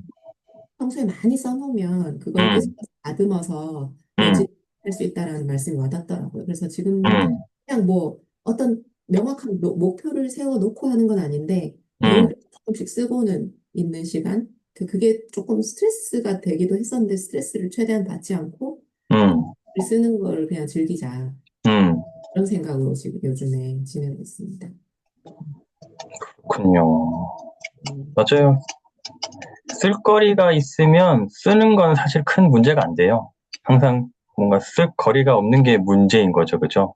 근데 평소에 어쨌든 또 다른 측면으로 뭔가라도 일단 써놓으면은 신기하게도 그 써놓은 것들 사이에서도 다시 뭐 예를 들어 재가공하거나 다시 또 뭐 새로운 영감이 떠오르거나 뭔가 새로운 조합을 또 만들어낼 수 있거나 그거를 뭐 꼭 따집기가 아니더라도 뭐 요렇게 하면 또 다른 뭐 새로운 무언가가 또 글로 또 탄생할 수 있기 때문에 음, 꾸준히 계속 쓰는 게 중요한 것 같아요. 그리고 말씀하신 어떤 것 중에 하나가 정말 이런 말씀이 있으셨네요.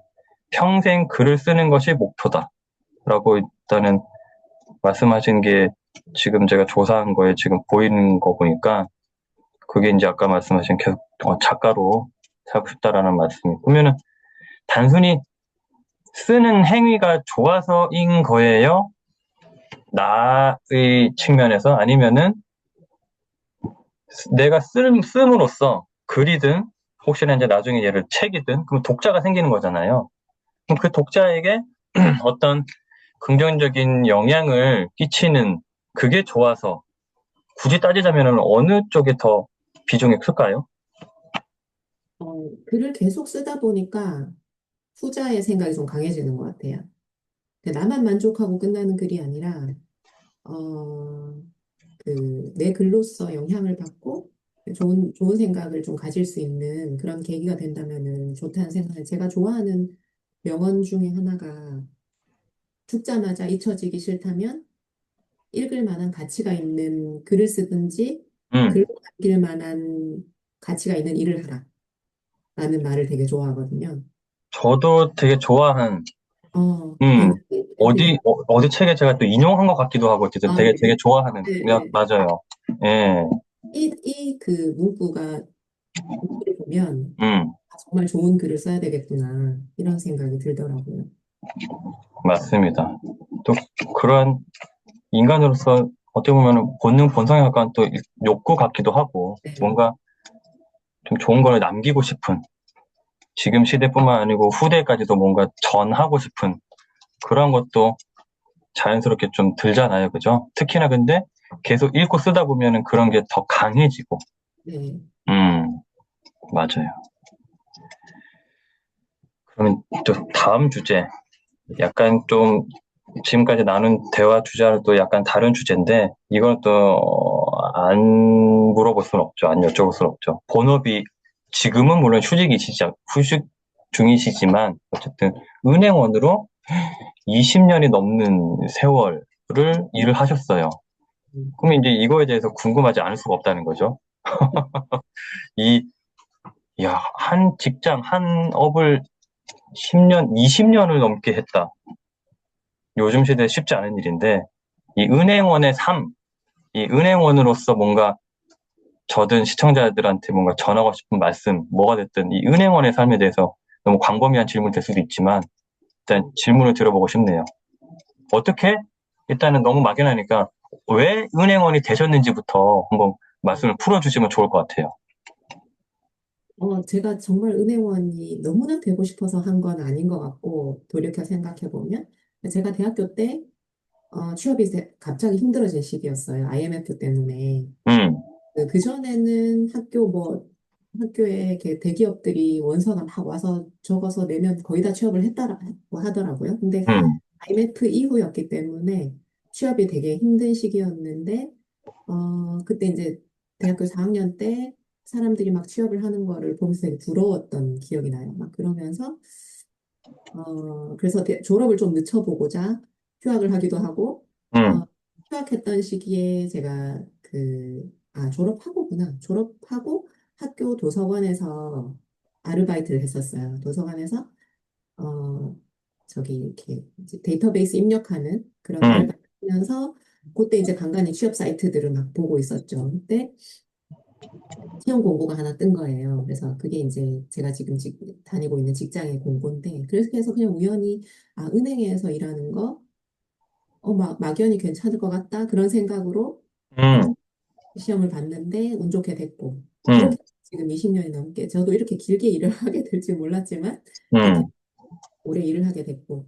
근데 이제 사실, 은행 업무가 다른 업무들도 그렇겠지만, 약간 여유가 없는 게 창구에 앉아 있잖아요. 우리 보통 은행에 가면 창구에 앉아 있는 그 여직원을 생각을 하면 되는데, 창구에 앉아 있으면 내가 약간 여유 시간이 있더라도 개인적인 일을 할 수도 없고, 항상 좀 긴장된 상태로 있어야 되고, 또 이제 사람을 대하는 직업이잖아요. 그래서 저 같은 성격인 사람은 제가 지금은 괜찮아졌지만 예전에는 굉장히 상처도 잘 받고, 막 감정도 막 요동치고 이런 사람이었기 때문에 사람 대하는 일이 되게 힘들었어요. 그래서 막 힘들고 그만둬야 되나 막 이런 생각도 많이 했는데 지금 쉬면서 이렇게 생각해 보니까 제가 글을 쓰기로 결심을 했기 때문에 이렇게 좋은 이게 제 글 쓰는데 되게 도움이 되는 직업이라고 생각을 한 게 뭐냐면 정말 다양한 사람을 만나거든요.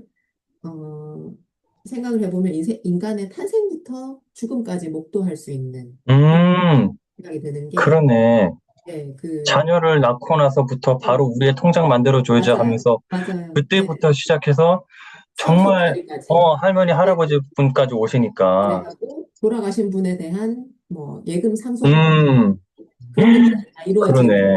일이더라고요. 그래서 뭐 이렇게 부모가 와서 아니면은 이제 조부모가 와서 손주 아니면 내 자녀 통장 개설부터 그리고 태어남과 탄생과 죽음 사이에 여러 가지 이제 타인의 삶들이 다 있어요.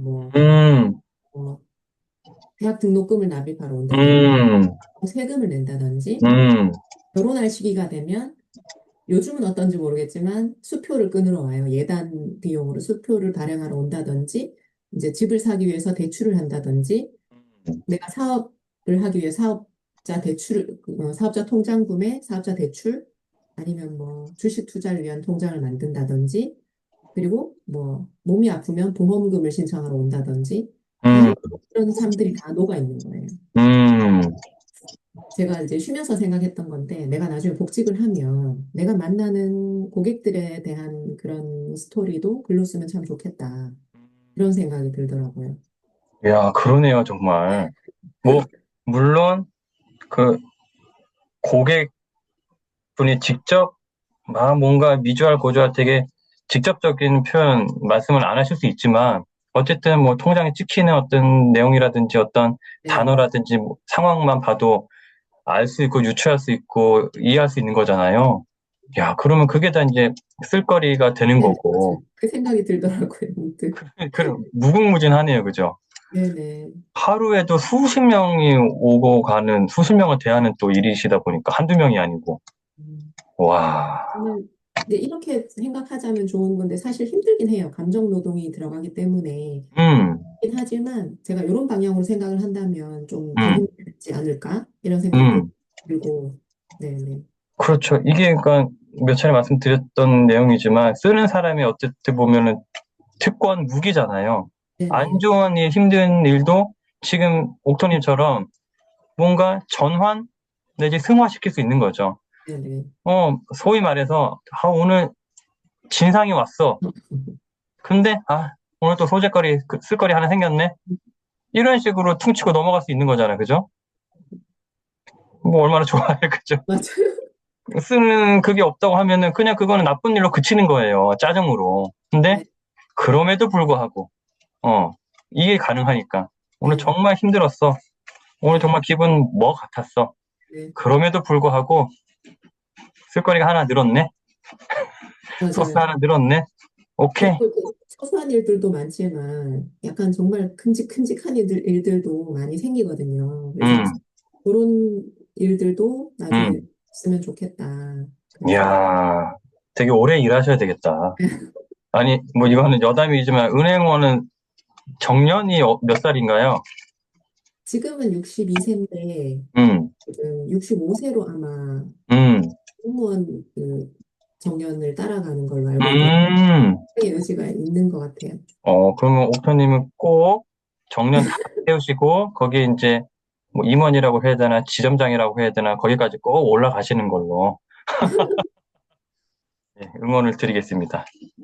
그러면은 방금 말씀하셨다시피 1, 2년이 아니고 22년, 20여 년을 일하셨는데, 정말 얼마나 다양한 일과 얼마나 말도 안 되는 힘든 일도 있으셨을까요? 그죠? 네네.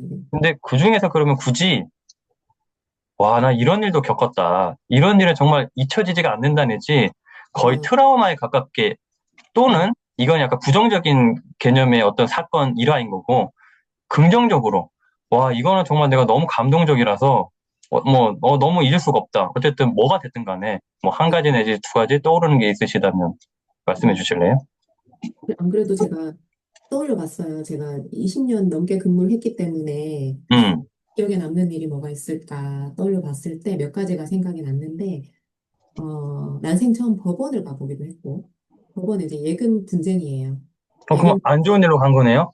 네, 근데 이제 어쨌든 우리가 음, 한 부분은 없었기 때문에, 근데 이제 그게 음, 너무 겁이 났죠. 겁이 났는데, 음, 그때 일은 뭐냐 하면 어떤 분이 예금을 해지하러 오셨는데 꽤 큰 금액이었어요. 해지하러 오셨는데 그 당사자분이 거동이 불편해서 주차장에 앉아 계시고 근데 이제 우리는 본인 확인을 하고 본인과 거래하는 게 원칙이기 때문에 근데 제가 창구에 있기 때문에 나가기가 불편해서 이제 다른 어떤 차장님이셨나? 음, 대신 본인 확인을 한 사람이 본인 확인했다고 도장을 찍으면 되거든요. 음, 그래서 이런 걸 다 확인하고 네, 주차장에 이제 들어오셨단 말이에요. 그래서 네, 명확하게 해지 의사를 밝히셨고 음, 거래를 하면 된다. 그래서 저는 전산 업무만 한 거죠. 음, 이제 해지를 해서 이제 처음에 창구에 오신 분은 그분의 되게 나이가 많으신 분이셨는데 그분의 자녀들이었어요. 남매, 음, 딸과 아들, 그 네, 성인이 있고 왔는데 그분들하고 이제 얘기하면서 거래를 했는데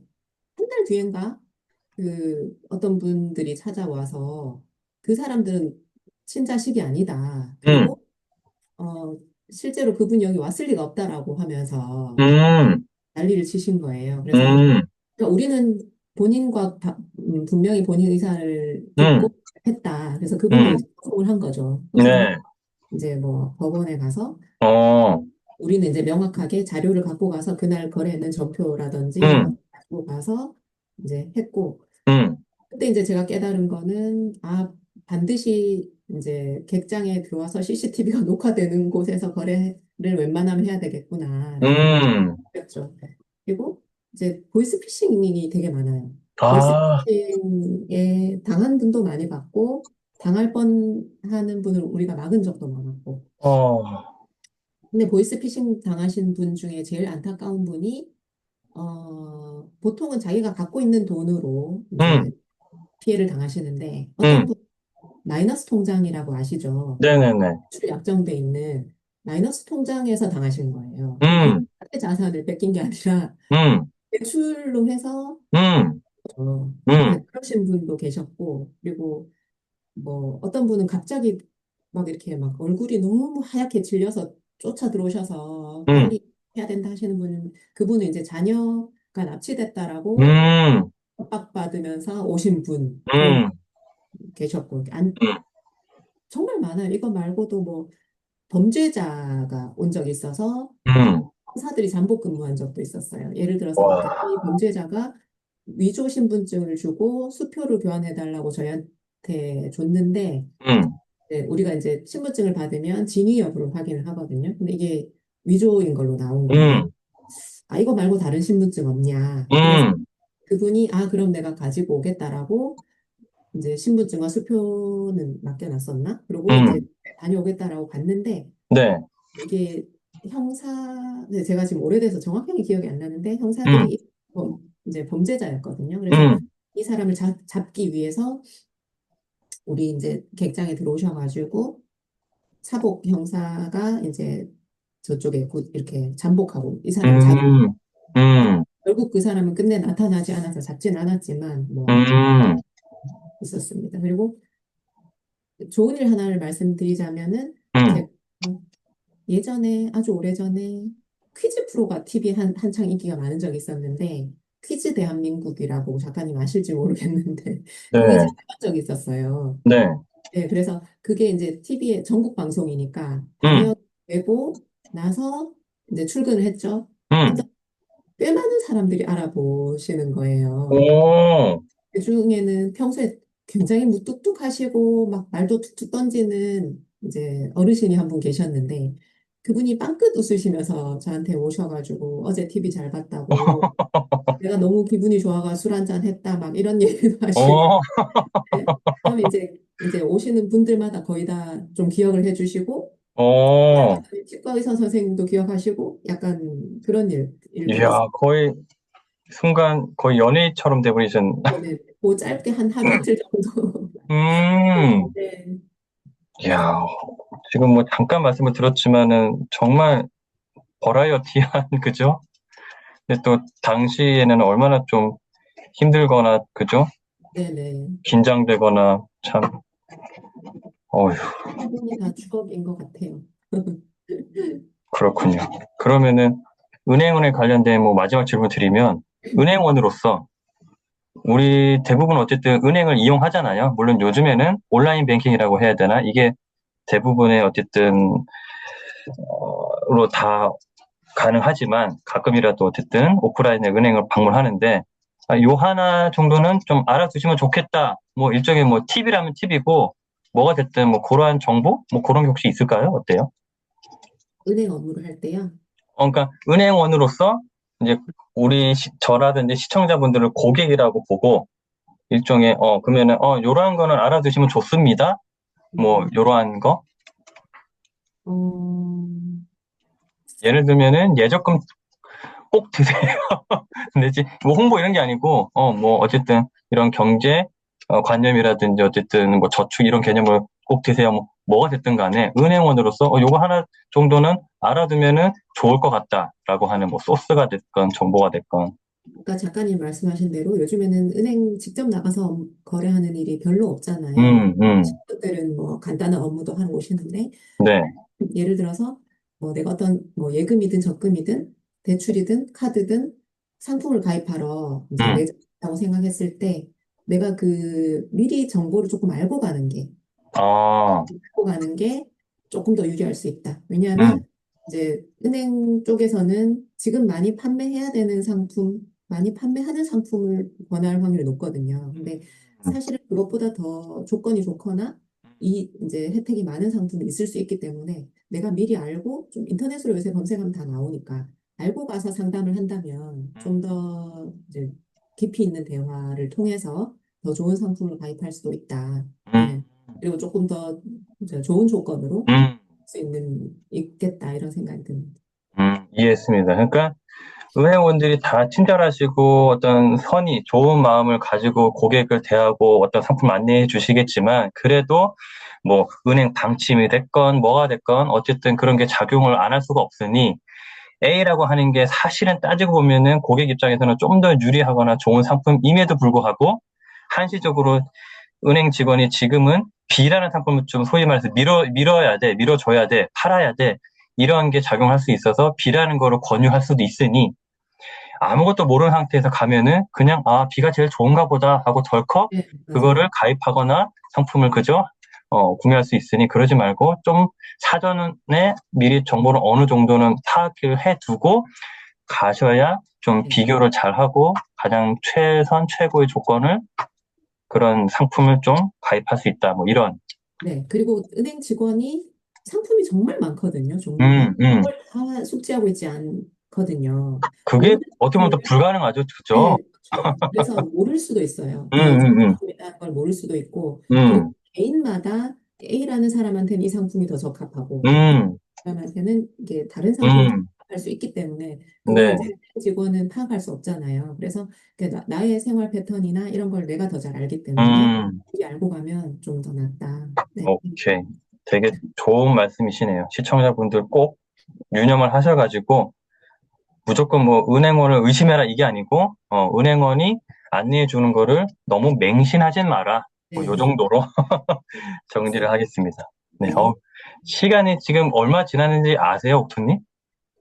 벌써 1시간 반이 지났어요. 이, 느껴지시나요? 아니요. 그죠? 한 1, 20분 지난 것 같죠? 이렇다니까요. 이렇습니다. 굉장히 걱정을 많이 했는데, 그러니까요. 그래서 제가 말씀드리잖아요. 그거는 쓸데없는 걱정 네네, 기우라고. 그러게. 네. 오히려 시간이 부족한 경우가 많으니까 어찌됐건 이제는 슬슬 마무리 지어야 될 텐데 이제 요 화두 질문 하나만 드리고 그 다음에 이제 거의 이제 마무리로 들어가도록 하겠습니다. 이 또 키워드를 짚고 넘어가지 않을 수 없죠. 맨사 회원이신데 맨사만 들어도 갑자기 좀 뭔가 저와 거리감이 느껴지고 저 세계에 계신 분 같은데 좀 안 어찌됐건 해보셔서 그래요. 네. 네네네. 도전을 안 해보셔서 그래요. 아유, 아닙니다. 맨사, 단어만 들어도 머리가 아픈데, 이거는, 그러니까, 내가 맨사 회원이야. 그러면은, 맨사가 회원 되려면은, 어떤 시험을 쳐야 되겠죠? 자격 요건이 있어야 될 것 같은데, 일종의 무슨 토익 같은 뭘 쳐야 되는 건가요? 그래서 몇 점 이상이 되어야 뭐 이런 건가요? 테스트가 음, 지금 한 지역마다 분기에 한 번 정도 음, 알고 있는데, 테스트를 하러 가면 이제 본인 확인을 해요, 이 시험도. 실무 문제를 제시하고 본인이 맞는지 대리 확인하고 시험 하면 안 되니까. 안 되니까. 그래서 그러니까. 시간은 20분이고 총 네? 문항수 20, 20분요? 네, 1시간, 2시간이 아니고? 아니에요. 20분에 어, 45문제를 풀어요. 헉, 45문제를. 20분에 너무 많은 문제 아니에요? 근데 이제 처음에 앞쪽의 문제들은 굉장히 쉬워요. 그래서 어, 하다가 점점 느려지거든요. 아니, 혹시 다 객관식인 건가요? 이게 저거예요. 도형 추리 문제라고 해야 될까요? 응. 네, 도형이 순서대로 이렇게 진행되는데 그 다음에 올 도형은 약간 이런 아, 경 뭔가 패턴이라든지 뭔가 네, 그거, 근데, 패턴 그래서 결국엔 주관식인 거예요? 객관식인 거예요? 뭐예요? 객관식이에요. 객관식. 네, 보기가 기억이 맞는지 모르겠는데 한 6개 뭐 이렇게 주어지면 근데 그 모든 중에 문항이 다 객관식? 네네 전체 어, 객관식 그 중에 하나를 네네네. 찾는 건데 음, 제가 나중에 멘사가 되고 나서 멘사의 테스트 위원회라는 데를 들어가서 시험 참관도 테스트 참관을 해봤는데 처음에는 다들 이렇게 막 빨리 넘어가요. 근데 음, 어느 정도 시간이 지나면 천천히 넘어가요. 음. 네, 난이도가 점점 아, 올라가거든요. 네, 뒤에는 어, 고민할 여지가 많고 네. 네, 그런 식의 문제. 그러면은 이 테스트를 왜 하게 되셨을까요? 호기심이었어요. 저는 좀 약간 호기심이 있는 사람 같아요. 그래서 아까 그 오, 퀴즈 대회 나갔다는 그 부분 음, 음, 될 거라고 생각 안 하고 음. 그냥 궁금해서 가봤어요. 예심에서 어떤 시험을 칠까? 이게 궁금해서 가봤는데 운 좋게 된 거였고, 맨사, 그러면은 그 호기심이 나의 수준에 대한 호기심이 아니고 어떤 퀴즈에서 어떤 퀴즈를 나한테 낼까? 이런 호기심, 멘사 테스트를 가면은 어떤 테스트를 문제가 나올까? 이런 호기심인 거예요? 호기심으로 갔고, 뭐 떨어질 확률이 높겠지. 음, 이제, 떨어질 만한 이 정도는 아니구나라고 또 음, 판단도 할 수 있고. 어쨌든 음, 그 시험 자체가 좀 궁금했어요. 궁금해서 어, 그냥 어느 날 이렇게 신청을 하고 보러 갔는데 생각보다 좀 잘 풀리더라고요. 어, 그래가지고, 네, 그래서 운 좋게 또 됐는데, 여기는 매사는 상위 2% 음, 이상이어야 돼요. 근데 이게 IQ 테스트는 종류가 워낙 많기 때문에 음, 잣대로 볼 수는 없지만, 멘사 테스트는 148 이상. 그러니까 상위 2%가 148이고 상위 1%가 156이거든요. 그래서 테스트를 보면 결과는 만약에 통과를 했다면 둘 중에 하나가 나와요. 음, 아니면 156. 음, 156보다 높더라도 최대가 156으로. 음, 그리고 이제 탈락하더라도 IQ가 나와요. 이 어, 테스트에 대한 점수가 나오는데 최저는 100으로 나와요. 그러니까 100 어, 밑이라도 100으로 나오고 음, 156 위라도 156으로 나오고. 뭐 사실 100으로 나오는 거는 너무 배려심이 좋은 거네요. 그렇죠. 그죠? 되게 센스 있다. 이제 야, 나중에 결과를 볼 수 있죠. 이렇게 편지로 와요, 편지로. 야, 그러면은 테스트에 통과했을 때 기분이 어떠셨어요? 완전, 처음에 편지로 오기 전에 문자로 먼저 오거든요. 음, 합격 네, 여부 문자로 오는데, 아예 기대를 1도 안 했었기 때문에, 음, 치고 나서, 그래, 조금 잘 풀리네, 이 생각만 했거든요. 근데 제가 기준을 오, 보니까, 네, 일하는 중에 문자를 받았죠. 어, 완전 날아갈 듯이 기뻤죠. 이야, 생각지도 못했기 때문에. 그러게요. 이거는 하여튼 되게 흔치 않은 일이잖아요. 제 주위에도 나 멘사 회원이야, 이런 분은 제 주위에 없는 것 같거든요. 그러니까 되게 희소성이 있는 거라서. 사람들이 잘, 뭐, 음, 될까? 내가 뭐 될까? 이런 생각으로 도전을 안 하시는 게 저는 큰 것 같아요. 이게 사실은, 어, 그리고 이게 맨사라고 해서 무조건 머리 좋은 사람, 이렇게 보기도 좀 그런 게, 음, 뭐 형출운에 대한 이제 아, 능력치가 높은 사람이라면 음, 높은 점수가 받겠죠. 근데 인간의 능력은 이게 다가 아니잖아요. 그래서 그렇죠. 그 이거는, 중에 어떤 뭐 일부분, 한 네, 영역, 그죠? 네, 그래서 음, 이 사람 머리 좋은 사람, 나쁜 사람이라고 판단하기에는 조금 문제가 있지 않나? 이런 생각 하면서, 그러면은 네, 맨사 회원이 되신 이후에 뭐랄까, 이런 이점이 있더라. 뭐 뭔가 이런 게 좀 좋더라, 이런 게 있으셨나요? 그런 건 전혀 없나요? 좀 신기해하죠. 어, 신기해하고 음, 잘 없기 때문에. 그러니까 그렇죠. 우리나라의 매사 회원이 제가 알기로 2,400명, 2,500명 그 정도 있는 걸로 알고 야, 있는데, 그러면 정말 희소하다, 그죠? 네, 그러니까 음, 네, 주변에 만약에 그런 얘기를 들으면 좀 신기하게 보는 것 같아요. 그러게요. 안 신기할 수가 없죠. 정말 희소하니까. 그러면은, 지금 이렇게 줌, 화상, 이런 영상 통화라고 해야 되나, 촬영 상태에서도 간단하게 뭔가 테스트를 할 수 있는 방법이 있나요? 제가 곧, 안 그래도 이 얘기가 만약에 나오면 음, 테스트 문제가 이런 유형이다라고 보여드리려고 음, 사진을 문제 몇 개를 세 개 정도, 네 개 정도 음. 보여드릴 수 있을까요? 화면 공유로 하면 될까요? 야, 이 촬영하면서 화면 공유를 제가 뭐 해본 적이 없어서, 잠시만요. 그러면은, 옥터님에게 제가 권한을 뭔가 주시면, 권한을 드려야 될 것 같은데, 네네. 잠시만요. 권한을 드리는 게 공유를 눌러보시면, 뭔가 공유. 공유를 누르면 제가 그냥 공유를 할 수 있는 거잖아, 그죠? 공유 옆에 뭔가 없나요? 이렇게 해서, 아니면은, 여러 참가자 동시에 공유할 수 있습니다. 고급 공유 옵션? 한 번에 뭐죠? 한 창을 공유할 수 있습니다. 누가 공유할 수 있습니까? 모든 참가자가 되어 있긴 한데. 아, 그래요? 혹시, 지금 혹시 제, 옥토님에게 공유 이런 게 보이시나요? 아니요. 제가 지금 응, 띄우면 이게 나오면, 응. 어, 나오나요? 나오네요. 네, 이미 공유가 가능하게 되어 있네. 그러네요. 야, 지금 인터뷰하면서 이런 건 처음이에요, 지금 공유하는 거. 이 문제가 제일 약간 쉬운 단계 문제예요. 잠깐, 이게 지금 하나의 문제인 거예요? 네, 문제예요. 그럼 A, B, C, D 이게 보기인 거예요? 네, 밑에가 복이고, 아, 여덟 그럼 개 중에 답을 이 여덟 개 중 선택, 고르는 거고, 네, 위에 파랗게 비어 있는 곳에 뭐가 올지. 어, 그러면은, 어, 어, 잠깐 풀어보세요. 저 100 나올 것 같은데요? 어, 시청자분들도 한번 풀어보시면 재미로. 어, 이렇게 하니까 저렇게 또 이렇게 하니까, 일단, 저는 답을 지금 말씀드릴까요? 네. 네. 저는 C. 딩동댕. 맞아요. 일단은 100. 어, 그 세모가 응, 세로선을 만났을 때 세로로 길어지고, 그렇죠. 네, 동그라미가 가로선을 음, 만났을 때 가로로 길어지고. 다행이네. 그래도 네, 제가 그 그런, 이유를 일단은, 오케이, 네. 오케이. 그러면 그 일단 다음, 하나 맞췄으니까 됐어. 맞아요. 네, 일단은, 그러니까 다 틀리면은 너무 좀 민망하잖아요. 네, 이제는 뭐 부담 없이 풀어도 되겠다, 그죠? 네네. 그 다음에, 어, 공유가 됐나요? 네, 잘 되고 있습니다. 네. 두 번째 문제 보이시나요? 잘 보여요. 차라리 이것도 안 보인다고 말을 해야 되는데. 잠깐만, 이거는 조금 이것도, 쉬운 쪽의 문제예요. 이건 거의 저한테 무슨 상형 문자인데요?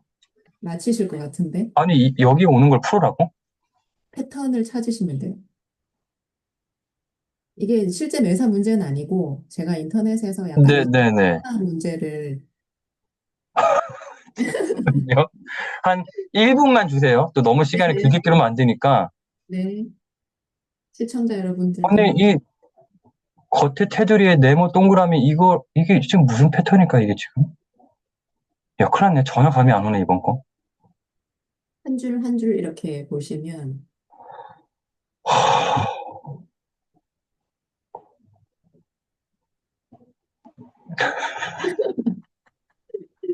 어? 잠깐만. 갑자기 네, 뭔가 번쩍했어.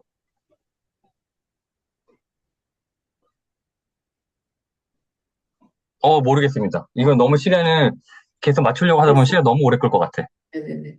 이게 보면은 첫 번째 줄을 보시면, 응, 빨간 네모 동그란 그 붉은색으로 네.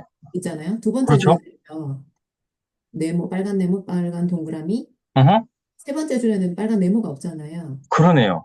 그러니까 빨간 네모가 일단 들어가야 되고, 들어가야 되고, 그 중에서 이제 문자가 그림이 없는 세 거. 가지. 그렇죠, 그렇죠. 아, 그러면 이가 답이 되죠. 그러네. 오케이, 오케이, 오케이. 네. 야, 이거 막 마지막으로, 오기가 생기는데? 아, 그러니까 시간을 오래 들이면 할 수 있을 것 같은데 네, 이게 맞아요. 근데 실제에서도 20분에 45문항이라고 하셨나요? 네네네. 그러니까 실제 상황에서도 시간에 쫓겨가지고 이거는 많이 못 맞출 것 같은데. 그죠. 네. 뭐, 뭐 1시간, 2시간 들이면은 누구나 맞출 수 있을 것 같긴 한데 이건 뭐 네. 시간과의 싸움이고 또 긴장을 하게 되고 이러니까 이 문제만 마지막으로, 와, 이 문제는 좀 많이 난이도가 높은 문제예요. 이거는 딱 봐도 왠지 그런 거에 나오는 예전에 지금은 아마 안 하겠죠. 뭐 그런 거 있었잖아요. TVN인가 어디에 뇌생남인가? 맞아요. 그거 정말 전현무 좋아했어요. 네, 그죠? 딱 그 네. 좋아하실 것 같다. 어, 그런 거에 나올 법한 문제인데요. 네. 이 문제는 좀 생각하는 시간이 많이 걸릴 거니까 작가님이랑 시청자분들이 보시고 밑에 댓글로 답을 달아주시면 와, 잠깐만요. 그냥 일단 한번 쓱 볼게요. 네, 쓱 한번 보세요. 패턴이 보여요. 나는 이렇게 계속 보고 있으면. 아니, 이게 이제 웃음밖에 안 나오는데. 어떻게, 이거는 제가 뭐 한 1시간, 2시간을 들여야지 풀 수가 있을까 없을까 말까 하는 어쨌든 지금은 이거 도저히 뭐 감이 안 오는. 제가 나중에 그 음, 댓글로 답을 달아놓을게요. 오케이, 오케이. 네네. 댓글로 다음에 이제 영상이 올라오면 어쨌든 또 바로 그 영상 올라가는 건 아니니까 어쨌든 네. 나중에 댓글로 한번 또 알겠습니다. 이야, 어렵다. 어려워. 또 시간이 쫓기니까 그죠? 야, 제가 그, 그 인터뷰 하기 전에 음. 제 인터뷰가 재미가 없거나 할 말이 없을까 봐 이런 고민을 해본 거예요. 근데, 조금이라도 좀 재밌는 요소가 있으면 너무 좋았어요. 그리고 새로운 걸 알았어요. 아, 공유가 되는구나. 네. 인터뷰가. 내가 그렇게 뭔가 설정을 기본적으로 세팅이 되어 있구나도 알게 되었고, 일단은 무엇보다도 세 문제 중에 저는 한 문제를 풀었기 맞아요. 때문에 맞추고 저는 있어요. 선방했다, 저는. 네네네. 저는 아주 지금 자신감이 넘칩니다, 지금. 오케이, 오케이. 지금 벌써 이제 마무리를 지어야 되겠네요. 1시간 반이 다 돼가기 때문에. 자, 그러면은 또 급하게 또 마무리를 지어볼게요. 오늘 그 공식 질문 3가지 중에 첫 번째죠. 봄날의 옥토님에게 행복이란 무엇일까요? 행복. 내가 이 태어나는 걸 선택하진 않았지만 태어나서 살고 있는 이 세상을 내가 마음껏 누리면서 타인과 좋은 관계를 맺고 사는 것, 그러면서 타인에게 좋은 영향까지 준다면 더 음, 좋은 행복한 인생이 될 것 같습니다. 음, 오늘 말씀을 쭉 들으시니까 봄날의 옥토님은 되게 중요시하는 뭐 일종의 가치관이라면 가치관이고 그게 인간과의 타자의 어떤 관계다 그죠? 뭐 사회와 타자와 그러니까 나 혼자만이 아니고 뭐 나와 더불어서 뭐 가족이든 그걸 더 넘어서 어떤 타자 어쨌든 다른 사람과의 관계를 되게 중요시하네요 그죠? 네. 관계 안에서 내가 누군지를 알 수 있는 것 같아요. 음 맞습니다. 인간이 뭐 진사회성 동물이라고 하잖아요. 그게 뭐 괜한 말이 아닐 거잖아요. 그죠? 어, 혼자서는 살아갈 수 없는 게 인간이고, 혼자서는 무인도에 나 혼자 있다. 옛날에 뭐 그런 영화 있었잖아요. 톰 행크스인가? 네, 캐스터웨이. 캐스터웨이? 그죠? 네네네. 어, 거기서 그 누구 책 만들었죠? 제목이죠. 네. 누구 만들어서 그걸 되게 사람처럼 여겼죠? 이름이 뭐였지, 그게? 뭐, 윌빈? 월빈? 아, 뭐, 하여튼, 윌? 뭐, 윌리? 하여튼 뭐 윌리? 그런 거 있잖아요. 그죠? 네네네. 그래서 걔가 맞아요. 둥둥 떠다니니까 진짜 막 자기 무슨 가족이 막 떠나가는 것처럼 너무, 맞아요. 너무 울부짖고. 그러니까요. 울부짖고 그게 맞아요. 뭐라고 네. 그냥 공에 무슨 그림 그려놓은 그건데 그죠? 윌슨인가? 윌슨 윌슨이. 그런 거였던 것 같아요. 맞아요. 그래서 네네네. 막 그게 떠내려 나니까 막 진짜 막 윌슨 이러면서 그죠? 맞아요. 근데 그게 이제 이해가 되는 거잖아요. 그죠? 네네. 그러니까 무인도에 나 혼자만 있어. 야, 그러면은 예를 들어서 나 혼자 무인도에 있는데 정말 풍요로워. 먹을 거가 너무 많고 막 이래 진짜. 그러니까 부족함이 없어. 삶을 영위할 수 있는 데는 생존을 할 수 있는 데는 아무런 문제가 없어. 할 수 있는 건 예를 들어 다 할 수 있어. 먹고 싶은 거 먹고 자고 싶을 때 자고 예를 들어서 무인도지만 컴퓨터 하고 있을 때 컴퓨터 하고 그냥 나 혼자야. 그럼 그게 행복할 수 아, 있을까? 그러니까 네. 그죠? 맞아요. 극단적인 얘기는 하지만, 그러니까 그 무인도에 갇힌 톰 행크스인가 그 사람도 뭐라도 만들어서 네, 사람인 양, 그죠? 그래서 그 무생물과의 관계를 억지로 만들면서 뭔가 삶을 계속 이어나가려고 하는, 맞습니다. 그래서 관계 중요하죠. 다른 사람한테 잘해야 되고, 친절해야 되고, 또 이런 생각도 들고. 네. 다음 질문 드리겠습니다. 1시간 한 반? 그죠? 맞나? 10시 반. 1시간 반이 아니네. 2시간, 1시간 50분이네요. 네. 아무튼 2시간 가까이 돼가고 있는데, 박근필의 피플 인사이트 인터뷰 오늘 하시면서 어떠셨는지 소감 한 말씀 부탁드립니다. 어, 작가님한테 정말 감사한 게 제가 이제 인터뷰를 앞두고 뭐 어떤 아무런 대본도 없고 서로 조율하는 것도 없다고 하시더라고요. 그냥 바로 그냥 만나서 수다 떨듯이 얘기하면 된다라고 하셔도 그래도 저는 좀 부담이 되더라고요. 그래서 한번 생각을 해봤어요. 어제 하루 전날 쭉 내가 살아온 이제 시간들을 생각을 하고 내일 어떤 얘기를 하면 좋을까 하면서 저의 어린 시절 뭐 직장 아니면 제가 아팠던 시절 독서 글쓰기 생각들을 굉장히 많이 했는데 그게 저한테 되게 큰 도움이 되는 것 같더라고요. 그게 음, 하고 이제 어떤 이야기를 나누면 좋을까 그리고 어떤 좋은 메시지를 드려야 될까 이런 생각했던 그 시간이 음, 좋았던 시간이었던 것 같아요. 그래서 작가님한테 너무 감사드립니다. 아유, 고맙습니다. 네, 인터뷰하는 이 시간도 물론 유익하고 도움이 되셨을 수도 있지만 그 준비하는 그 시간도 네, 되게 뜻깊고 좋았다. 네, 다행이네요. 또 그러한 좋은 시간, 기회를 제가 또 드렸다는 것에 대해서 저도 어, 반대로 고맙다는 말씀을 드립니다. 그렇게 또 느껴주셨다고 하니까. 네. 그러면 정말 마지막 질문입니다. 박근필의 피플 인사이트 시청자분들과 봄날의 옥토를 응원하시는 모든 분들에게 네. 마지막으로 해주고 싶은 말씀 부탁드립니다. 어, 삶의 주인이 되어라. 이런 음, 말씀 주시고요. 저는 제 삶의 주인이 아니었던 것 같거든요. 예전에 기억을 해보면. 근데 자꾸 외부에서 어떤 상처도 외부에서 받았고 답도 외부에서 자꾸 찾으려고 했는데 모든 답은 내 안에 있다는 거를 많이 느꼈어요. 그래서 내 삶의 주인이 되고 내가 내 삶을 운영해 간다면 행복에 좀 더 가까이 다가갈 수 있다. 그런 생각이 들고요.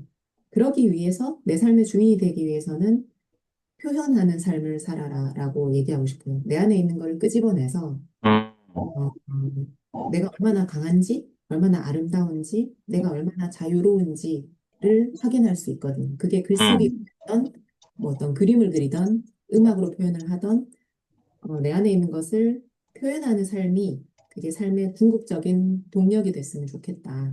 음. 내 삶의 주인이 주인이 되자. 그렇죠. 정말 남의 삶도 아니고 내 삶이잖아요. 그리고 한 번 반, 두 번도 아니고 딱 한 번인 거고. 그래서 세상에 나다움을 표현하면서 나답게 살면서 주체적으로 주인공으로 시청자분들 그렇게 좀 사시길 바랍니다. 물론 저도 그렇게 살도록 노력을 하겠고요. 네, 네, 오늘 처음부터 끝까지 너무 좋은 말씀 해주셔서 고맙고 감사하다는 말씀 드리면서 2시간 가까이 인터뷰하시느라 너무 고생 많으셨고요. 이상으로 박근필의 피플 인사이트 봄날의 옥토님과의 오늘 인터뷰는 마무리 짓도록 하겠습니다. 수고 많으셨습니다, 옥토님. 감사합니다, 작가님. 네.